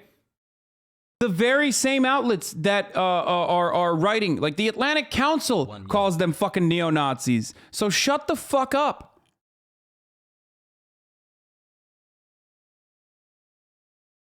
I can't believe I'm forced into having this argument over and over again just so that the other dumbasses can turn around and be like, this is all you talk about. No, motherfucker, this is all you want me to talk about, okay? Because you're baiting me into talking about it. 8 years in prison, and children could face up to 3 years behind bars. Meanwhile, we heard again overnight from Ukraine's president insisting Russians will not have one quiet moment as they advance on the capital. This morning, more American-made weaponry is arriving on the battlefields of Ukraine. A source says the U.S. has now delivered hundreds of Stinger anti-aircraft missiles to Ukrainian forces as the Russian invasion escalates. In the capital, Kyiv, a night of heavy bombardment. Into Poland, and as I'm talking to you, you can hear what's happening in the city. ABC's Ian Pannell was on the air when an explosion lit up the sky. There was a large flash over in the distance. It's an incredibly foggy night. You can only see probably about 50 to 100 yards. Many others are now hunkered in their basements tonight, listening to that sound, and frankly, it's terrifying. Videos posted on social media show a missile destroying this brewery. And this massive explosion was seen at a Ukrainian air base near Kharkiv, an ammunition depot apparently hit. Now, Russia has reportedly taken the key port city of Kherson, the first big city in Ukraine to fall into enemy hands. New satellite images reveal some of the destruction. Impact craters surrounding this village near the Ukraine-Russia border, and several homes are on fire. Ukrainian officials now claim more than 2,000 civilians have been killed, 30 casualties, and confirming about 530 casualties so far. The International Court says it has, quote, reasonable basis to believe that war crimes are being committed. Ukrainian defiance is growing. Videos online show hundreds of people blocking this road to the country's largest nuclear facility. And Pentagon officials say the Ukrainians are now targeting that 40-mile-long Russian convoy bearing down on Kyiv, which apparently stalled about 17 miles from the capital. We believe the Russians are deliberately actually regrouping themselves and reassessing the progress that they have not made and how to make up the lost time. Two, in his latest video from a bunker in Kyiv, Ukrainian President Vladimir Zelensky telling his country, we are a nation that broke the enemy's plans in a week. He claims about 9,000 Russian soldiers have been killed, far more than the number Moscow reported. Zelensky speaking directly to Russian troops saying, tell your commanders that you don't want to die. Get back to where you've come from. Members of a Russian delegation will return to neighboring Belarus today for a new round of peace talks with Ukraine, but expectations are low. Hi, everyone. George Stephan.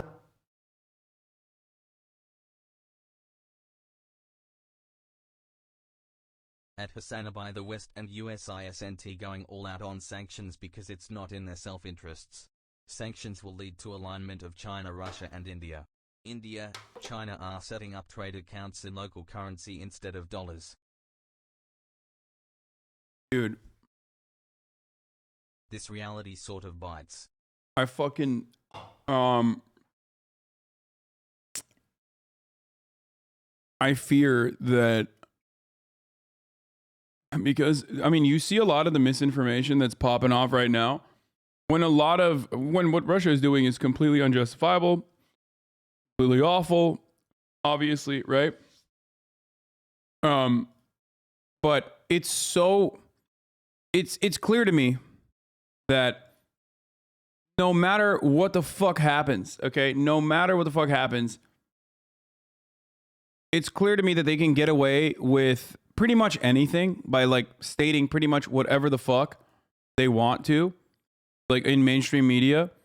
So be on the lookout for, you know, dirty bombs. Be on the lookout for, you know, takes about tactical nukes and you know, additional war crimes that go beyond the pale of the horrific consequences of regular war, but rather, you know, gas attacks. Like they're gonna. No, I'm not saying Ukraine has these things. No, that's bullshit. I'm saying that you're gonna start hearing things eventually about how like Russia is like, you know, doing carpet bombing and Russia is doing, you know, gas attacks and shit like that, which will make it functionally impossible. Be on the lookout for something like that, especially if there is like something resembling a ceasefire or peace talks, like ceasefire negotiations, peace talk negotiations that aren't just purely symbolic like it is currently. I mean, they are bombing villages. Yes, they are. But there's a difference between gas attacks and chemical attacks and shit like that.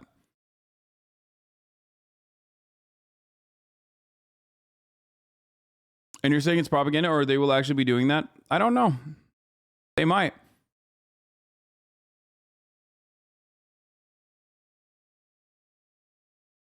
See.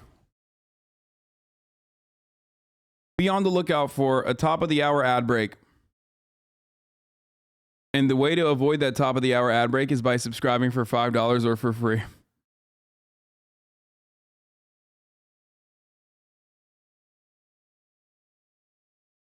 Lol, you Nazi idiot. They're going to split Ukraine into two so Russia can have a peace. I don't think that that is justifiable or right. I don't agree with that. I don't agree with Russia's invasion. I think it's fucking bullshit. I don't agree with their lies that they're telling. I am an advocate for, well, avoiding the top of the hour ad break and also avoiding war. At the top of the hour, there's a 6-second ad break. If you no longer want to see those ads, all you need to do is subscribe. You can do that for $5 or you can do that for free. Has right, has prime, has by left. connecting your Amazon Prime to your Twitch account. You can use someone else's Amazon Prime and connect it to your Twitch account.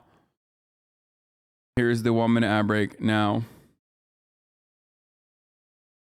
Do you think splitting Ukraine into East and West Ukraine would be a good solution? No.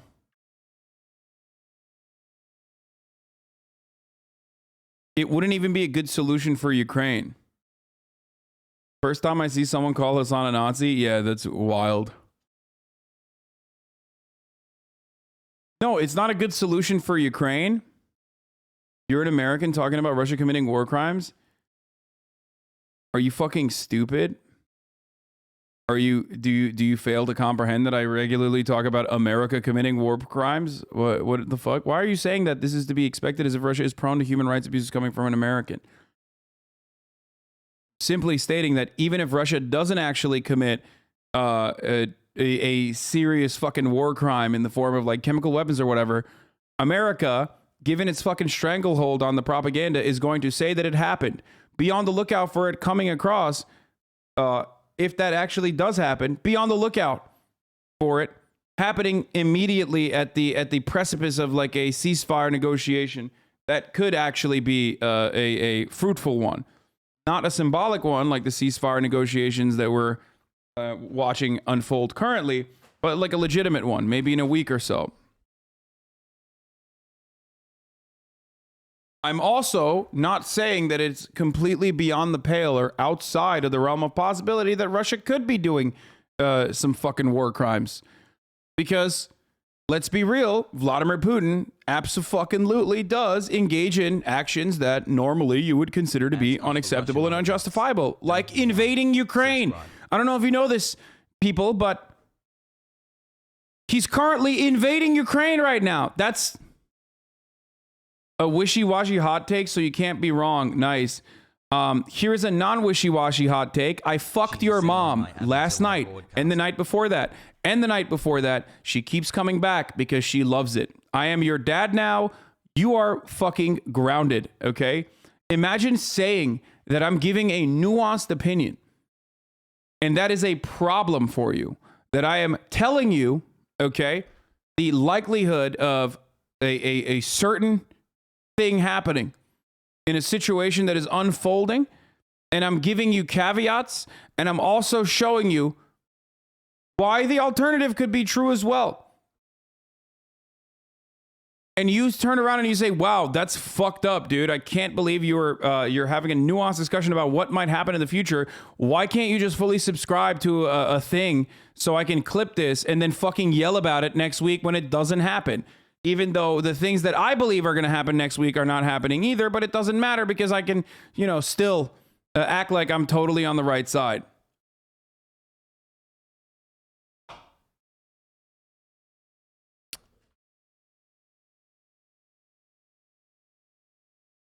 What is this? Followed since 2019 by?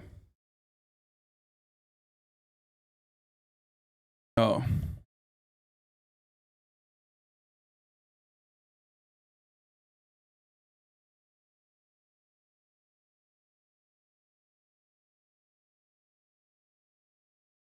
So here's the thing.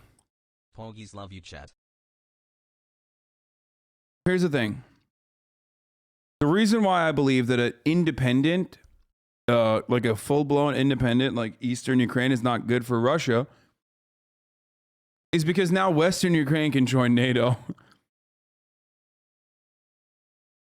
Cutting off those territories entirely from Ukraine, from the rest of Ukraine, would then create a totally separate Ukraine that now has additional liberties and freedoms to be able to join NATO if they wish to do so. Also, we've done this before. It's not a good idea. We literally did this in Germany. It just doesn't work. It's not good. I agree with the Minsk agreements. I agree that the Minsk agreements are a reasonable compromise.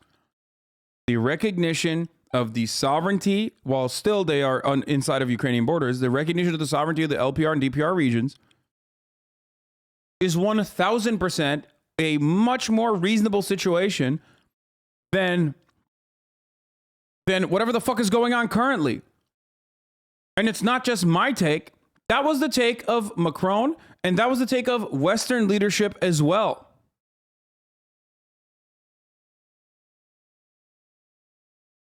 You can say, oh, that's not what Putin wants, but aside from the bullshit about like denazification, demilitarization, yada yada, that was originally always their fucking goal. Not sovereignty, autonomy, sorry. You're right.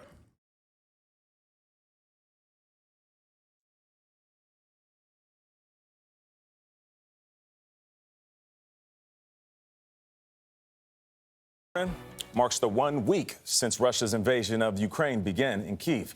Last night, a huge flash lit the night sky as correspondent Charlie Daggett finished the live report. So Russia just gets what they want. Ukraine should fuck off. What do you're making it seem like this is a child with Legos. Like, dog, if you think Russia wants the entirety of Ukraine, don't you think that this is a good compromise? That like the people that can hold a referendum at a region where they feel like they want to have autonomy, and autonomy in the form of like being able to speak Russian, being able to teach Russian, being able to live freely of the fucking routine bombing campaigns that happen as a part of their daily fucking lives. Like that level of autonomy is totally justifiable, I think. 17 months be like. If your idea, you can't have the opinion that like Putin wants autonomy for fucking Donbass or DPR and LPR, and then simultaneously be like, actually, he just wants the entirety of Ukraine. If he wants the entirety of Ukraine, then yeah, that part is acceptable, is it not? And it's not like he wants that to be a sovereign area either. This person is by the way a troll. This Tanjiro person is 100% a troll. Came in here specifically to originally start and cry about fucking racism in Russia, and now he moved on from that to I just don't understand why Facebook allows Azov symbols to be shown again. They're literally, this person is baiting me to argue about Azov Battalion, and they're baiting me to fucking argue about like racism in fucking. Like he originally came in as like anti-Russia, and now he is fucking stating takes that would make me look like I'm pro-Russia. Okay? He's just trying to derail the conversation. The reason why I'm showing you this, even though this account was fucking created today, the reason why I'm showing you all this shit is because the reason why I'm showing you all this is because like it's a deliberate effort, it's a concerted effort. Like a lot of people, this is how they have fun. This is their fun for them. See, just so you could go, here we go with Azov again. I'm not going to talk about it. Okay. Anything even a little anti-Ukraine makes me read. It's just a weird, angry response I'm having. Okay, well, at least you recognize it. Don't lean into it. You think Russia will continue after Ukraine like me continue to do your mom every night? Your views on Russia is goofy. I think Russia just wants the Ukraine. So we can get close to doing your mom at night. Winky face. I get to do your mom, not the other way around, you fucking bitch.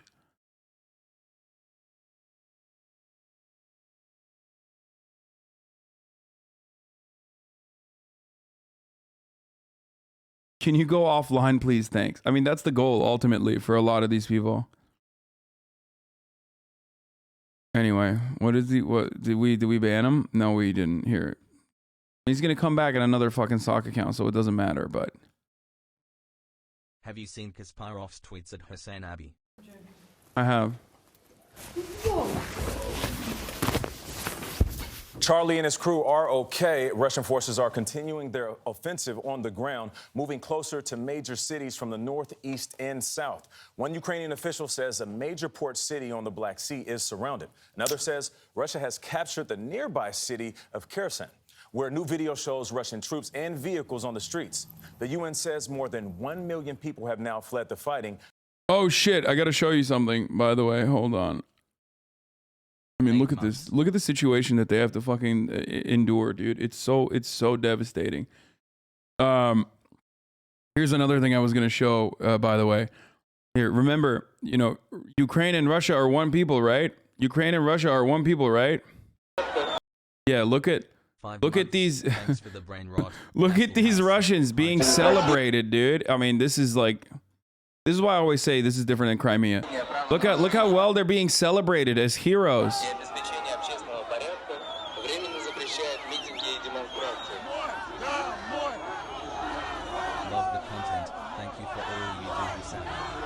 If you can't understand what they're saying go home, for the record. Yeah, this is another real America moment by Russia where it's like, we'll be welcome. We were welcomed as liberators. Yeah. Totally, dude. I guess these guys are just delusional, huh? Or maybe you're just fucking bombing them. Someone said, dude, Trump rallies are larger than this. Hey, dumbass. If you had the legitimate fear that the occupational force that's bombed your fucking city so far had guns and could potentially kill you, would you go out and fucking, you know, agitate them? Like this? No, you wouldn't. You're a pussy. All you do is fucking watch Twitch, okay? So shut the fuck up. These people are incredibly brave.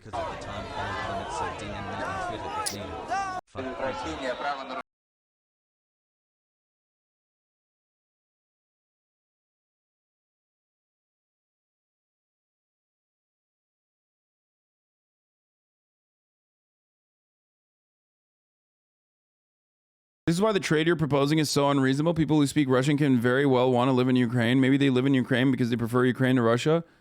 Yeah, if only there was like an agreement that other countries have also agreed upon, other like regional leaders have also agreed upon, that kind of literally addresses exactly what you're saying, where people can have the freedom to speak Russian while still living within Ukrainian borders and be able to go to school and not get fucking shelled. And not have to constantly fucking engage in active conflict. If only there was like a fuck, maybe they could do it somewhere, you know what I mean? Like a neutral territory, which is not so neutral anymore, but like if only it was like considered neutral back in the day, potentially. If there was like a way that we could come to an agreement, that could be cool. I don't know. I have no, it seems too complicated, I think. Also, Hasan isn't proposing it. This was already an existing deal that has been proposed and accepted. Yeah, well, not exactly accepted. Let's be real, it wasn't exactly accepted. No. I really want to see a survey. 50 guys on the street does not represent 44 million people. This is like anti-vaxxers protesting. Dude, you are literally psychotic if you think the Ukrainian people are celebrating Russian troops on their streets. You're fucking insane, dude. Why are you saying astroturfed over and over again? Hi. Are you guys like actually insane? Like, I don't understand. You legitimately think that like people in Ukraine are celebrating Russia fucking coming in and blowing shit up? Like, even if they were pro-Russia at some point, like Kharkiv is a great example of this. A city that is like, a city that had massive protests that were pro-Russia back in the fucking day, in the aftermath of 2014. Do you know why? Do you think Kharkiv is now pro-Russia still at this point? Probably not. I suspect it's not exactly, I don't know. It's not exactly favorable when you're watching your like childhood playground get melted into the ground by hellfire missiles, okay? Complicated. East of the river is mostly pro-Russia. It doesn't matter after a point, okay? We're not talking about Donbass either. Like, we're not talking about we're not talking about DPR, LPR. Once you move beyond that territory, you're straight up fucking blasting. You're straight up blasting large Ukrainian cities. This is all assuming the fog of information is only on one side and our side is more reliable for some reason.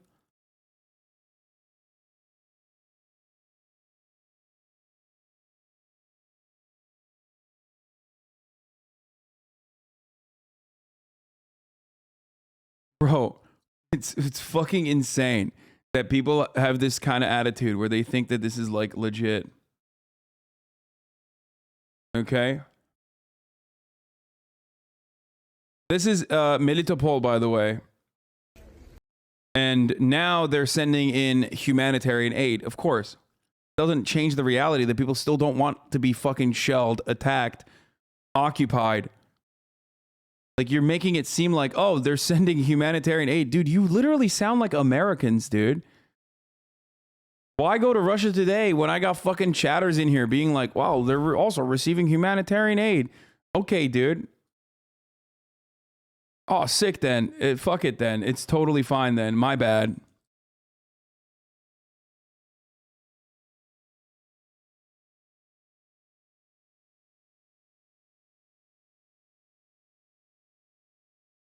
Literally sound like America. You sound like America defending American actions. You sound like Israel defending the most moral military on the planet. You know, the IDF says that they're the most moral military on the planet. Why? Because they only strike human shields. You know, they never strike unless they are provoked by, you know, rocks. And they're vegan.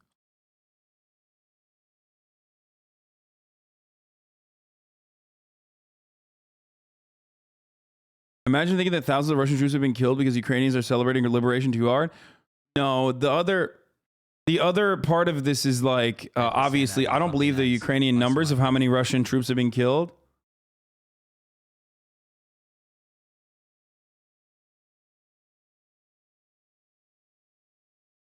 Yeah, and I heard Israel's giving some settled lands to the Ukrainians, Lamau. I mean, dude, obviously it's not a one-to-one fucking comparison between what Israel has done as an occupying settler terrorist apartheid state. But this is the Nakba, okay? In some ways, if you want to have that conversation, it would be closer to like Nakba level of violence. And then you can turn around and maybe say, hey, well, these guys actually left on their own volition.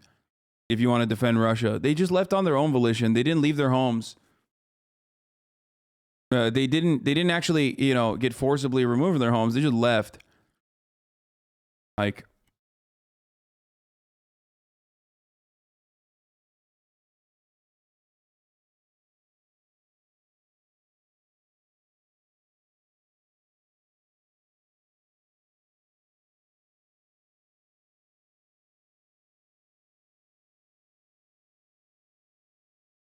okay.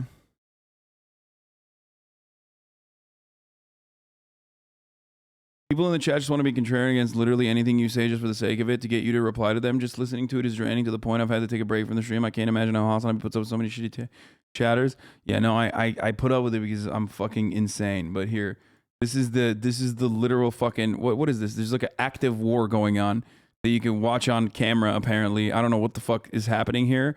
I don't know why you guys are showing this. I don't know why you want me to watch this.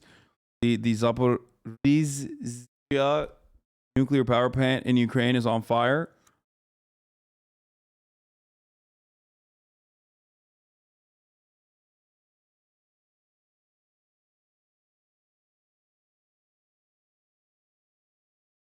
Another case of Hasan missing the point and embarrassing himself. They are chanting "Go home" to encourage them on their way to Kyiv, which is the Rus ancestral capital.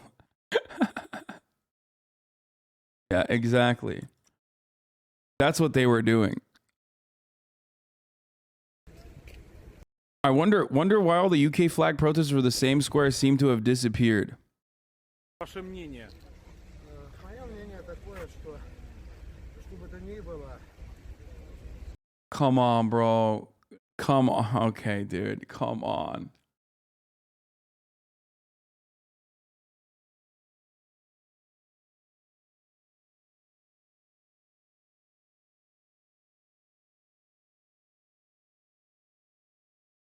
All it's going to take is for one motherfucker, one trigger happy or scared shitless conscript to literally open fire on a crowd, and then it's over. Do you understand?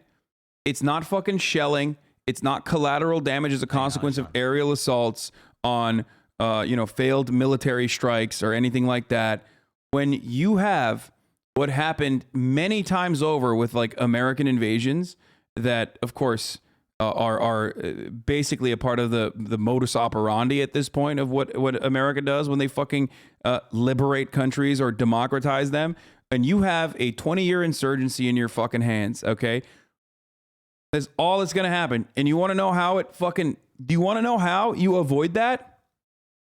By not invading, dog. That's how you avoid that, okay?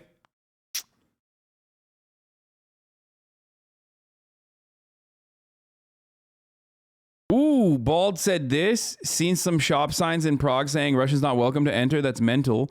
Let's also ban Americans from entering McDonald's for murdering 1 million Iraqis. Let's ban Brits from Uniqlo for bombing Serbian civilians not long ago. Let's ban Saudis from pubs for the genocide in Yemen that's taking place right now. Let's ban Obama from entering Europe for overseeing. Okay, some of this stuff does seem kind of cool. Like, I mean, like, yeah, if you ban Putin, that's one thing. If you ban Obama, like fair, valid, cool, based, okay? Like not random Americans though.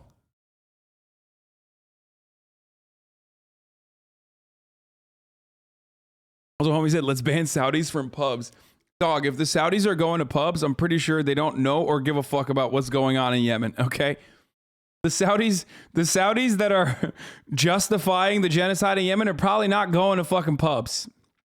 I would assume they're a bit more fundamentalist than... Anyway, let's face it, what Russia is doing, we the Brits and Americans have already done to poor brown people before, so we can't take the moral high ground. People aren't the government.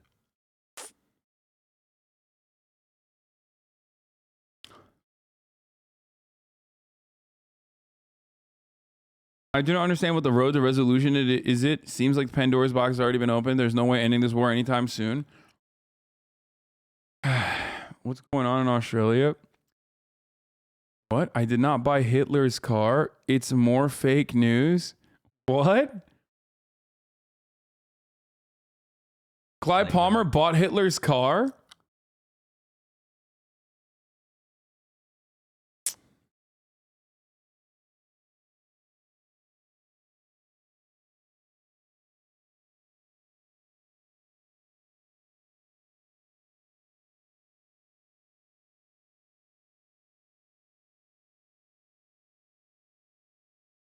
Clive buy fucking Hitler's car or what?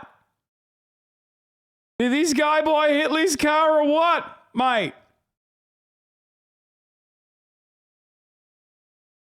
You should buy Lenin's Rolls Royce. That'd be fire. As a result of the shelling at the Zaporozhye nuclear power plant, a fire has started. The exact location of the fire is being specified. CCTV cameras of the plant show flames and smoke. See, like, this is one of those moments where you got to be like, listen, maybe we should stop right now. Maybe we should do a quick break on the fighting, okay? The same people who think like maybe we should just like put a stop to it for like a second, figure out what's going on with the fire at the nuclear power plant, and then we can continue, you know? There needs to be like a everybody hold up moment in this situation where you just go, hey, we should probably stop fighting right now. This is not going to be good for anybody. Okay.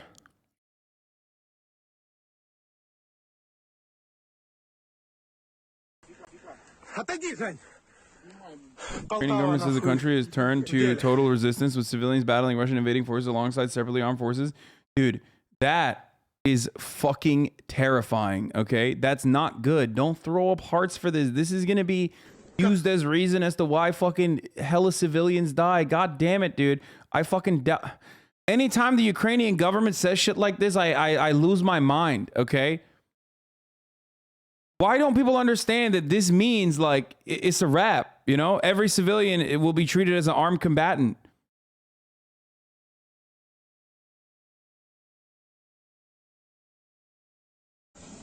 Шо, сука, кацапы ебучие? Отойди, Жень. Полтава, нахуй. Why don't people realize like this is not good at all, dude? Are you talking like Zelensky didn't know this? Fuck that, dude. I mean, no, but like I think Zelensky is desperate, but this is like, why do you get your info on what the Ukrainian government says from Twitter?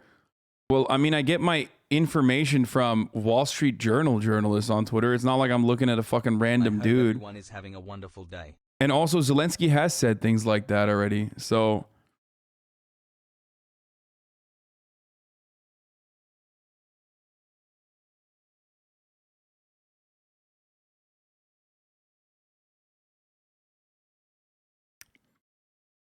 your grandmas and grandpas resisted allies? Wait, what? I don't know who you're talking to.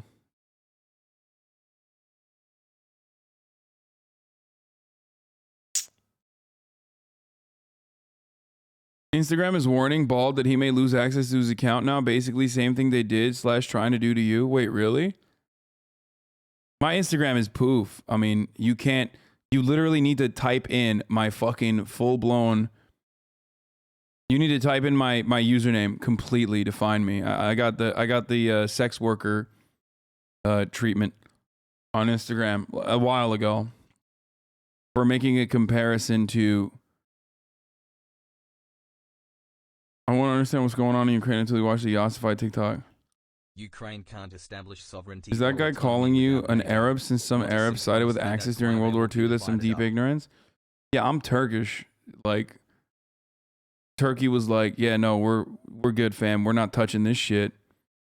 You know, World War I didn't end so well for Turkey.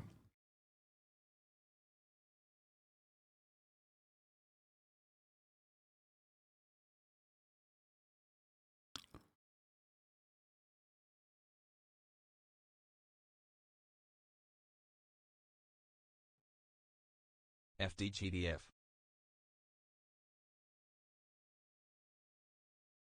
What the fuck is this tweet? That is not right. No one should fight outside the army because after then you cannot make a difference between resistant civs and normal ones. Exactly. And when that happens, it's fucking GG's. It's a wrap. It's over. Speaking of banning people, how about we ban Turks from Anatolia and send them back to Mongolia while re-establishing the Byzantine Empire? Other likely options. The humanitarian corridor opened up for medical supplies is used for transferring weapons into civilian or military hands. This information gets leaked, okay? Or this doesn't even happen and Russia says they're doing it and then they start attacking the humanitarian corridor that they themselves have opened up. All of a sudden, the war grows. The war grows into, again, a counterinsurgency war. Okay, that's another terrifying prospect as well.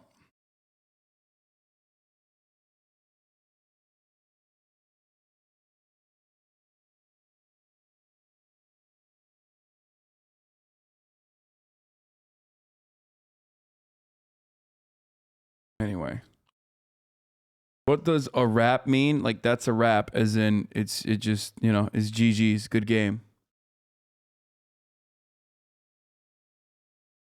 In the negotiations end with Ukraine becoming neutralized and DPR and LPR becoming sovereign? No, it's not even sovereignty for DPR and LPR. It's autonomy for DPR and LPR.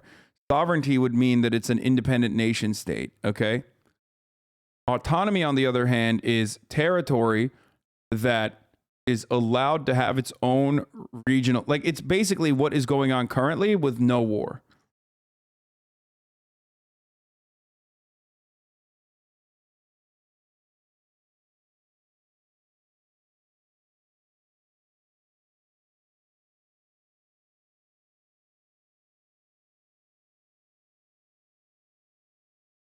GG means good game. It means the game over.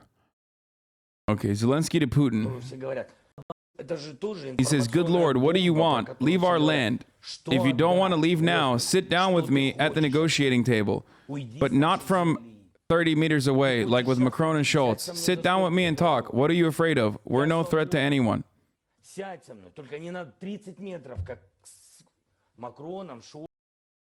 Less than 3. Okay. Difference between Kurdish groups operating in northern Iraq and a brand new Kurdistan nation. Yes. You are literally not Zelensky. What? Could you briefly cover the Arab Revolt? Again, leftist autonomy. Was it Sovereignty is about community having their own power, not a state by powerful elites. Wait, what? You are literally not Zelensky? I don't know what you're trying to say. I am not Zelensky. Yes. Oh, he's saying. Ever send messages during sub anniversaries or TV shows? Lol. Keep up the good work, man. Appreciate your insight. If Russia starts killing civilians in critical infrastructure like hospitals, aid from other countries, do you think that NATO would eventually get more involved, more actively? No, they'll just give more fucking. Oh no, the person was saying to Zelensky, "We're not a threat to anyone." Saying, yeah, you're literally not a threat. I think they just don't like Zelensky.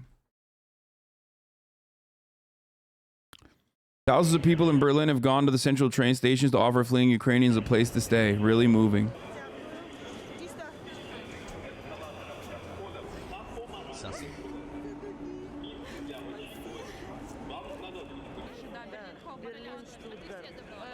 On the right side, there's like thousands of people from Berlin offering place to stay.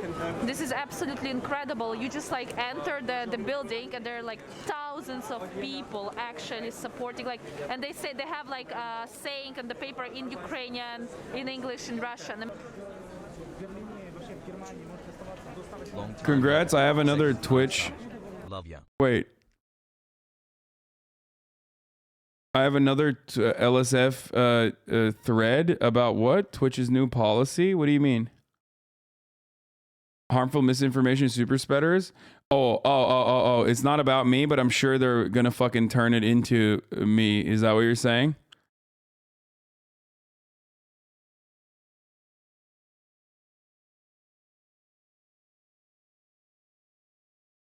I mean, it doesn't seem like it yet.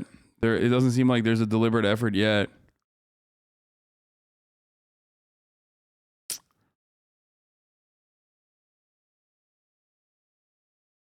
Well, Hasan pulls 100K viewers and spreads misinformation every day. No surprise. So what you're saying is Pixar cars don't have pussies? Nobody cares what a stupid cars mean from Hasan's community. Please stop. Because he's not exclusively Hasan's community law. I care about the cuss.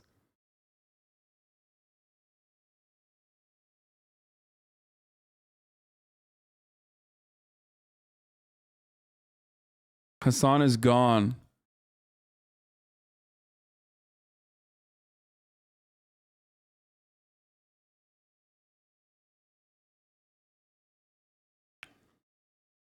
Dude, I mean, that's what Hasan banned when? Hasan has some pretty bad, weird positions because he twists everything to how America is bad and it's America's fault. However, I don't think he's doing that maliciously. No. What? America is bad, though. What the fuck is this take? You unironically just described Hasan. I don't think Hasan is trying to get or needs a job at Russian state media. He just spouts some things out of ideological reasons America bad and ends up being a useful idiot for them, like watching documentaries and focusing hard on the 500 battalion in Ukraine, a country with over 40 million people. I've been pretty disturbed about how much he's been dismissing Russia as a threat to Europe, and I definitely haven't been a fan of that, considering the history of Russia fucking with us. However, to be charitable to him, I don't think he's doing it with bad intentions. It's just an ideological thing. Wait, are these bots? Oh, it's the same guy who just keeps saying it over and over again. Like Hasan, dude, he shit takes. Hasan's been on a roll with garbage takes as of late. Oops. Everything bad is America's fault. White people bad. Hasan Piker.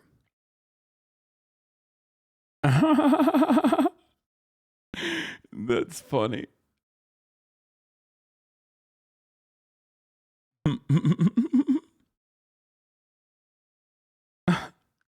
I wish the only thing that unites all of chat is not wanting you to go on LSF, yet you still ignore the police. Okay, I looked at it for a second, dude. It was psychos.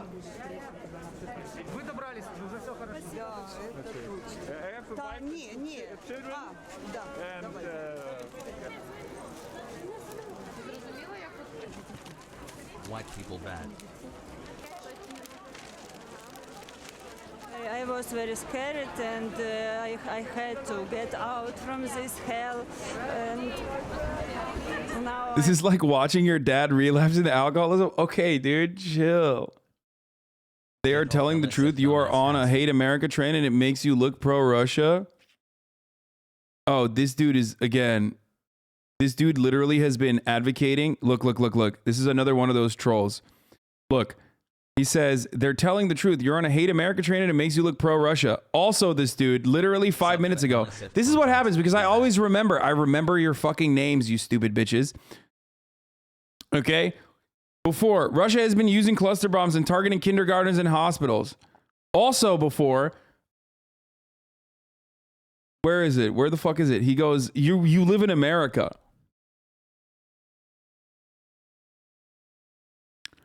The fact that you have to constantly say Putin is bad, then defend him right afterwards shows something. Where is the you live in America take?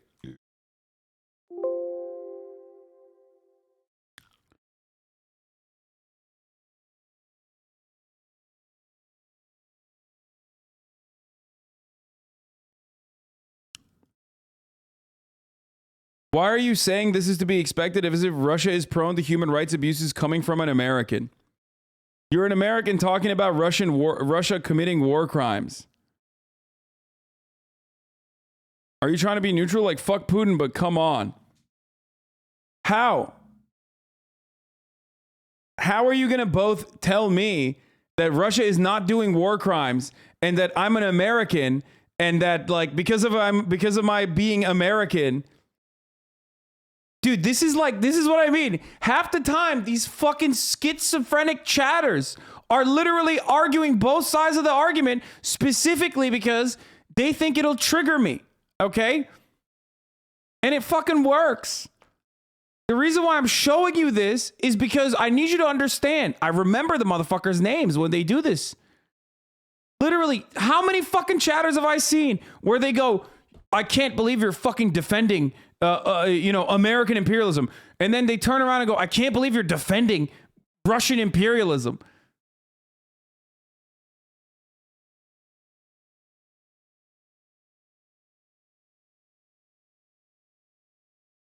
Psychos, sick freaks, all of you.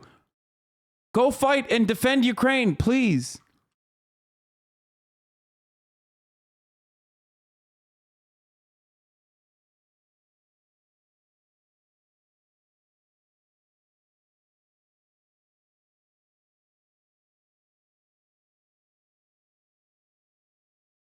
I think it's good you're listening to LSF and these chatters and learning from them.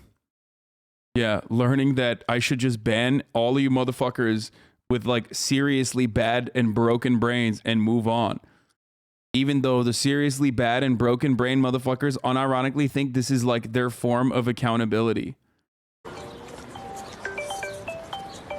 Hello? Good morning, Mr. Koloborochka. Can I connect you with Angela Merkel? Yes, you can connect. Hello. My congratulations. We decided to take your country to the European Union. Oh, fuck! Oh, I'm sorry. Oh, wow! Oh, I'm so happy. Yes. Thank you very much. All the Ukrainians and all of our country, we've been waiting for this so much time. Ukrainians? Yes, Ukrainians. Oh, I'm so sorry. That's a mistake. I was calling to Montenegro.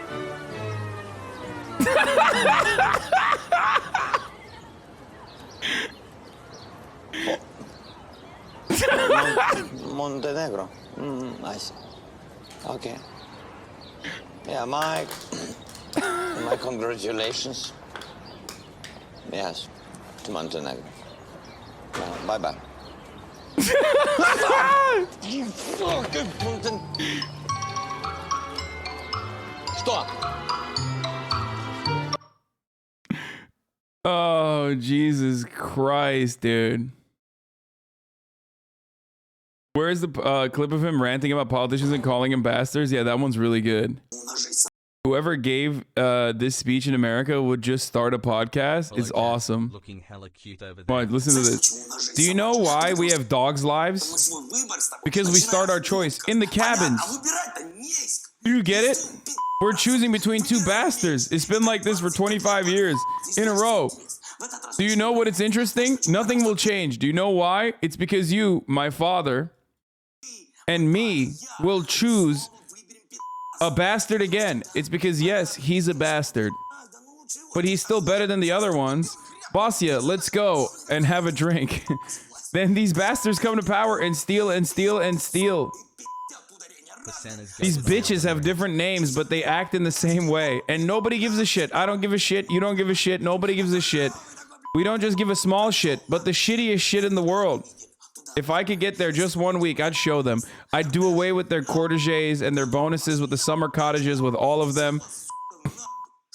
I wish every common teacher lived like a president. I wish every president lived like a teacher, damn it. I'm telling this to you like a teacher of history. However, you don't give a shit. Bastards.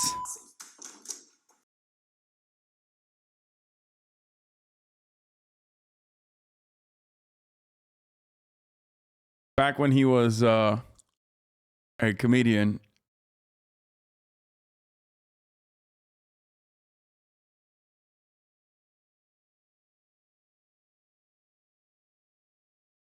Now replay it and don't dub, please. Shut the fuck up.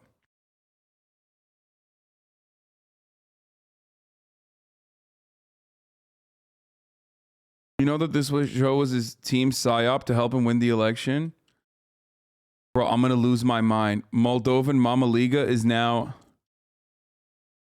Swift is gone, so no more payments from Abramovich from you. FBI is doing investigation already into your PayPal account.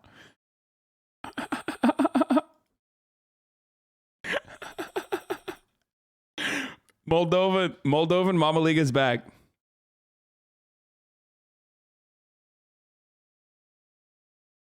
He's back.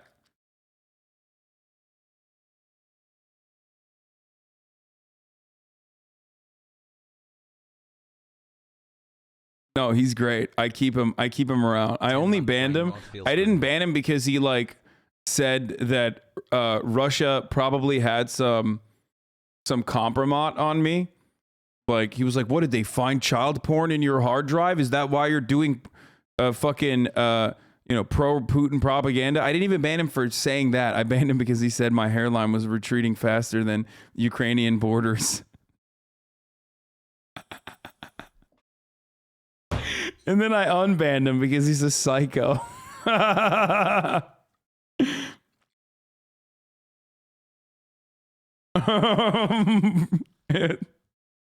Bigger streamer chats are so wild. Oh, dude, I have a particularly psychopathic. I have a particularly psychotic audience. Like not you guys in here that are like normal chatters, but you know, the ones that I fucking single out and yell about all the time. Like it's like a totally different level. Okay. Mystery surrounds Putin's inner circle and wealth. Vladimir Putin, Russian President Vladimir Putin and his inner circle, and the evidence that he could be one of the richest men in the world. Foreign correspondent James Long is in Moscow with that story. 29 orbits around the sun today and also 17 Yeah, good morning, George. Vladimir Putin is meeting his Security Council again today as the world wonders just what it's going to take to get him to change course. Well, we are taking a closer look inside the private world of a famously secretive leader. This morning, as the West tries to squeeze Vladimir Putin, sanctioning those closest to him, attention is turning to his inner circle and their money, shrouded in secrecy. And Putin is thought to be one of the richest men in the world, but proof is hard to find on paper, while the Kremlin claims he makes around $140,000 a year. Experts believe he's worth billions and say that his real wealth is hidden in the accounts and assets of his oligarchs. He's smart enough not to store like money in his name. How does it work? Through his friends who pretend to call themselves businessmen or oligarchs, only that they're just Putin's wallets. It is mafia. Leonid Volkov works with Russian dissident Alexei Navalny to expose corruption. Their video showing Putin's palace, an enormous property they say belongs to Putin but isn't registered under his name, getting more than 122 million views. There are 20-something palaces in Russia. So this palace on the Black Sea, probably one of the largest palaces in the world. Navalny's group publishing hundreds of... Elon kind of sent Russians a UAV kill streak by sending Ukrainians Starlink. Important warning, Starlink is the only non-Russian communication system still working in some parts of Ukraine, so probability of being targeted is high. Please use with caution. Turn on Starlink only when needed and place antenna as far away from people as possible. Place light camouflage over antenna to avoid visual detection. Spray paint work, very thin layer, yes, provided no metal particles in paint.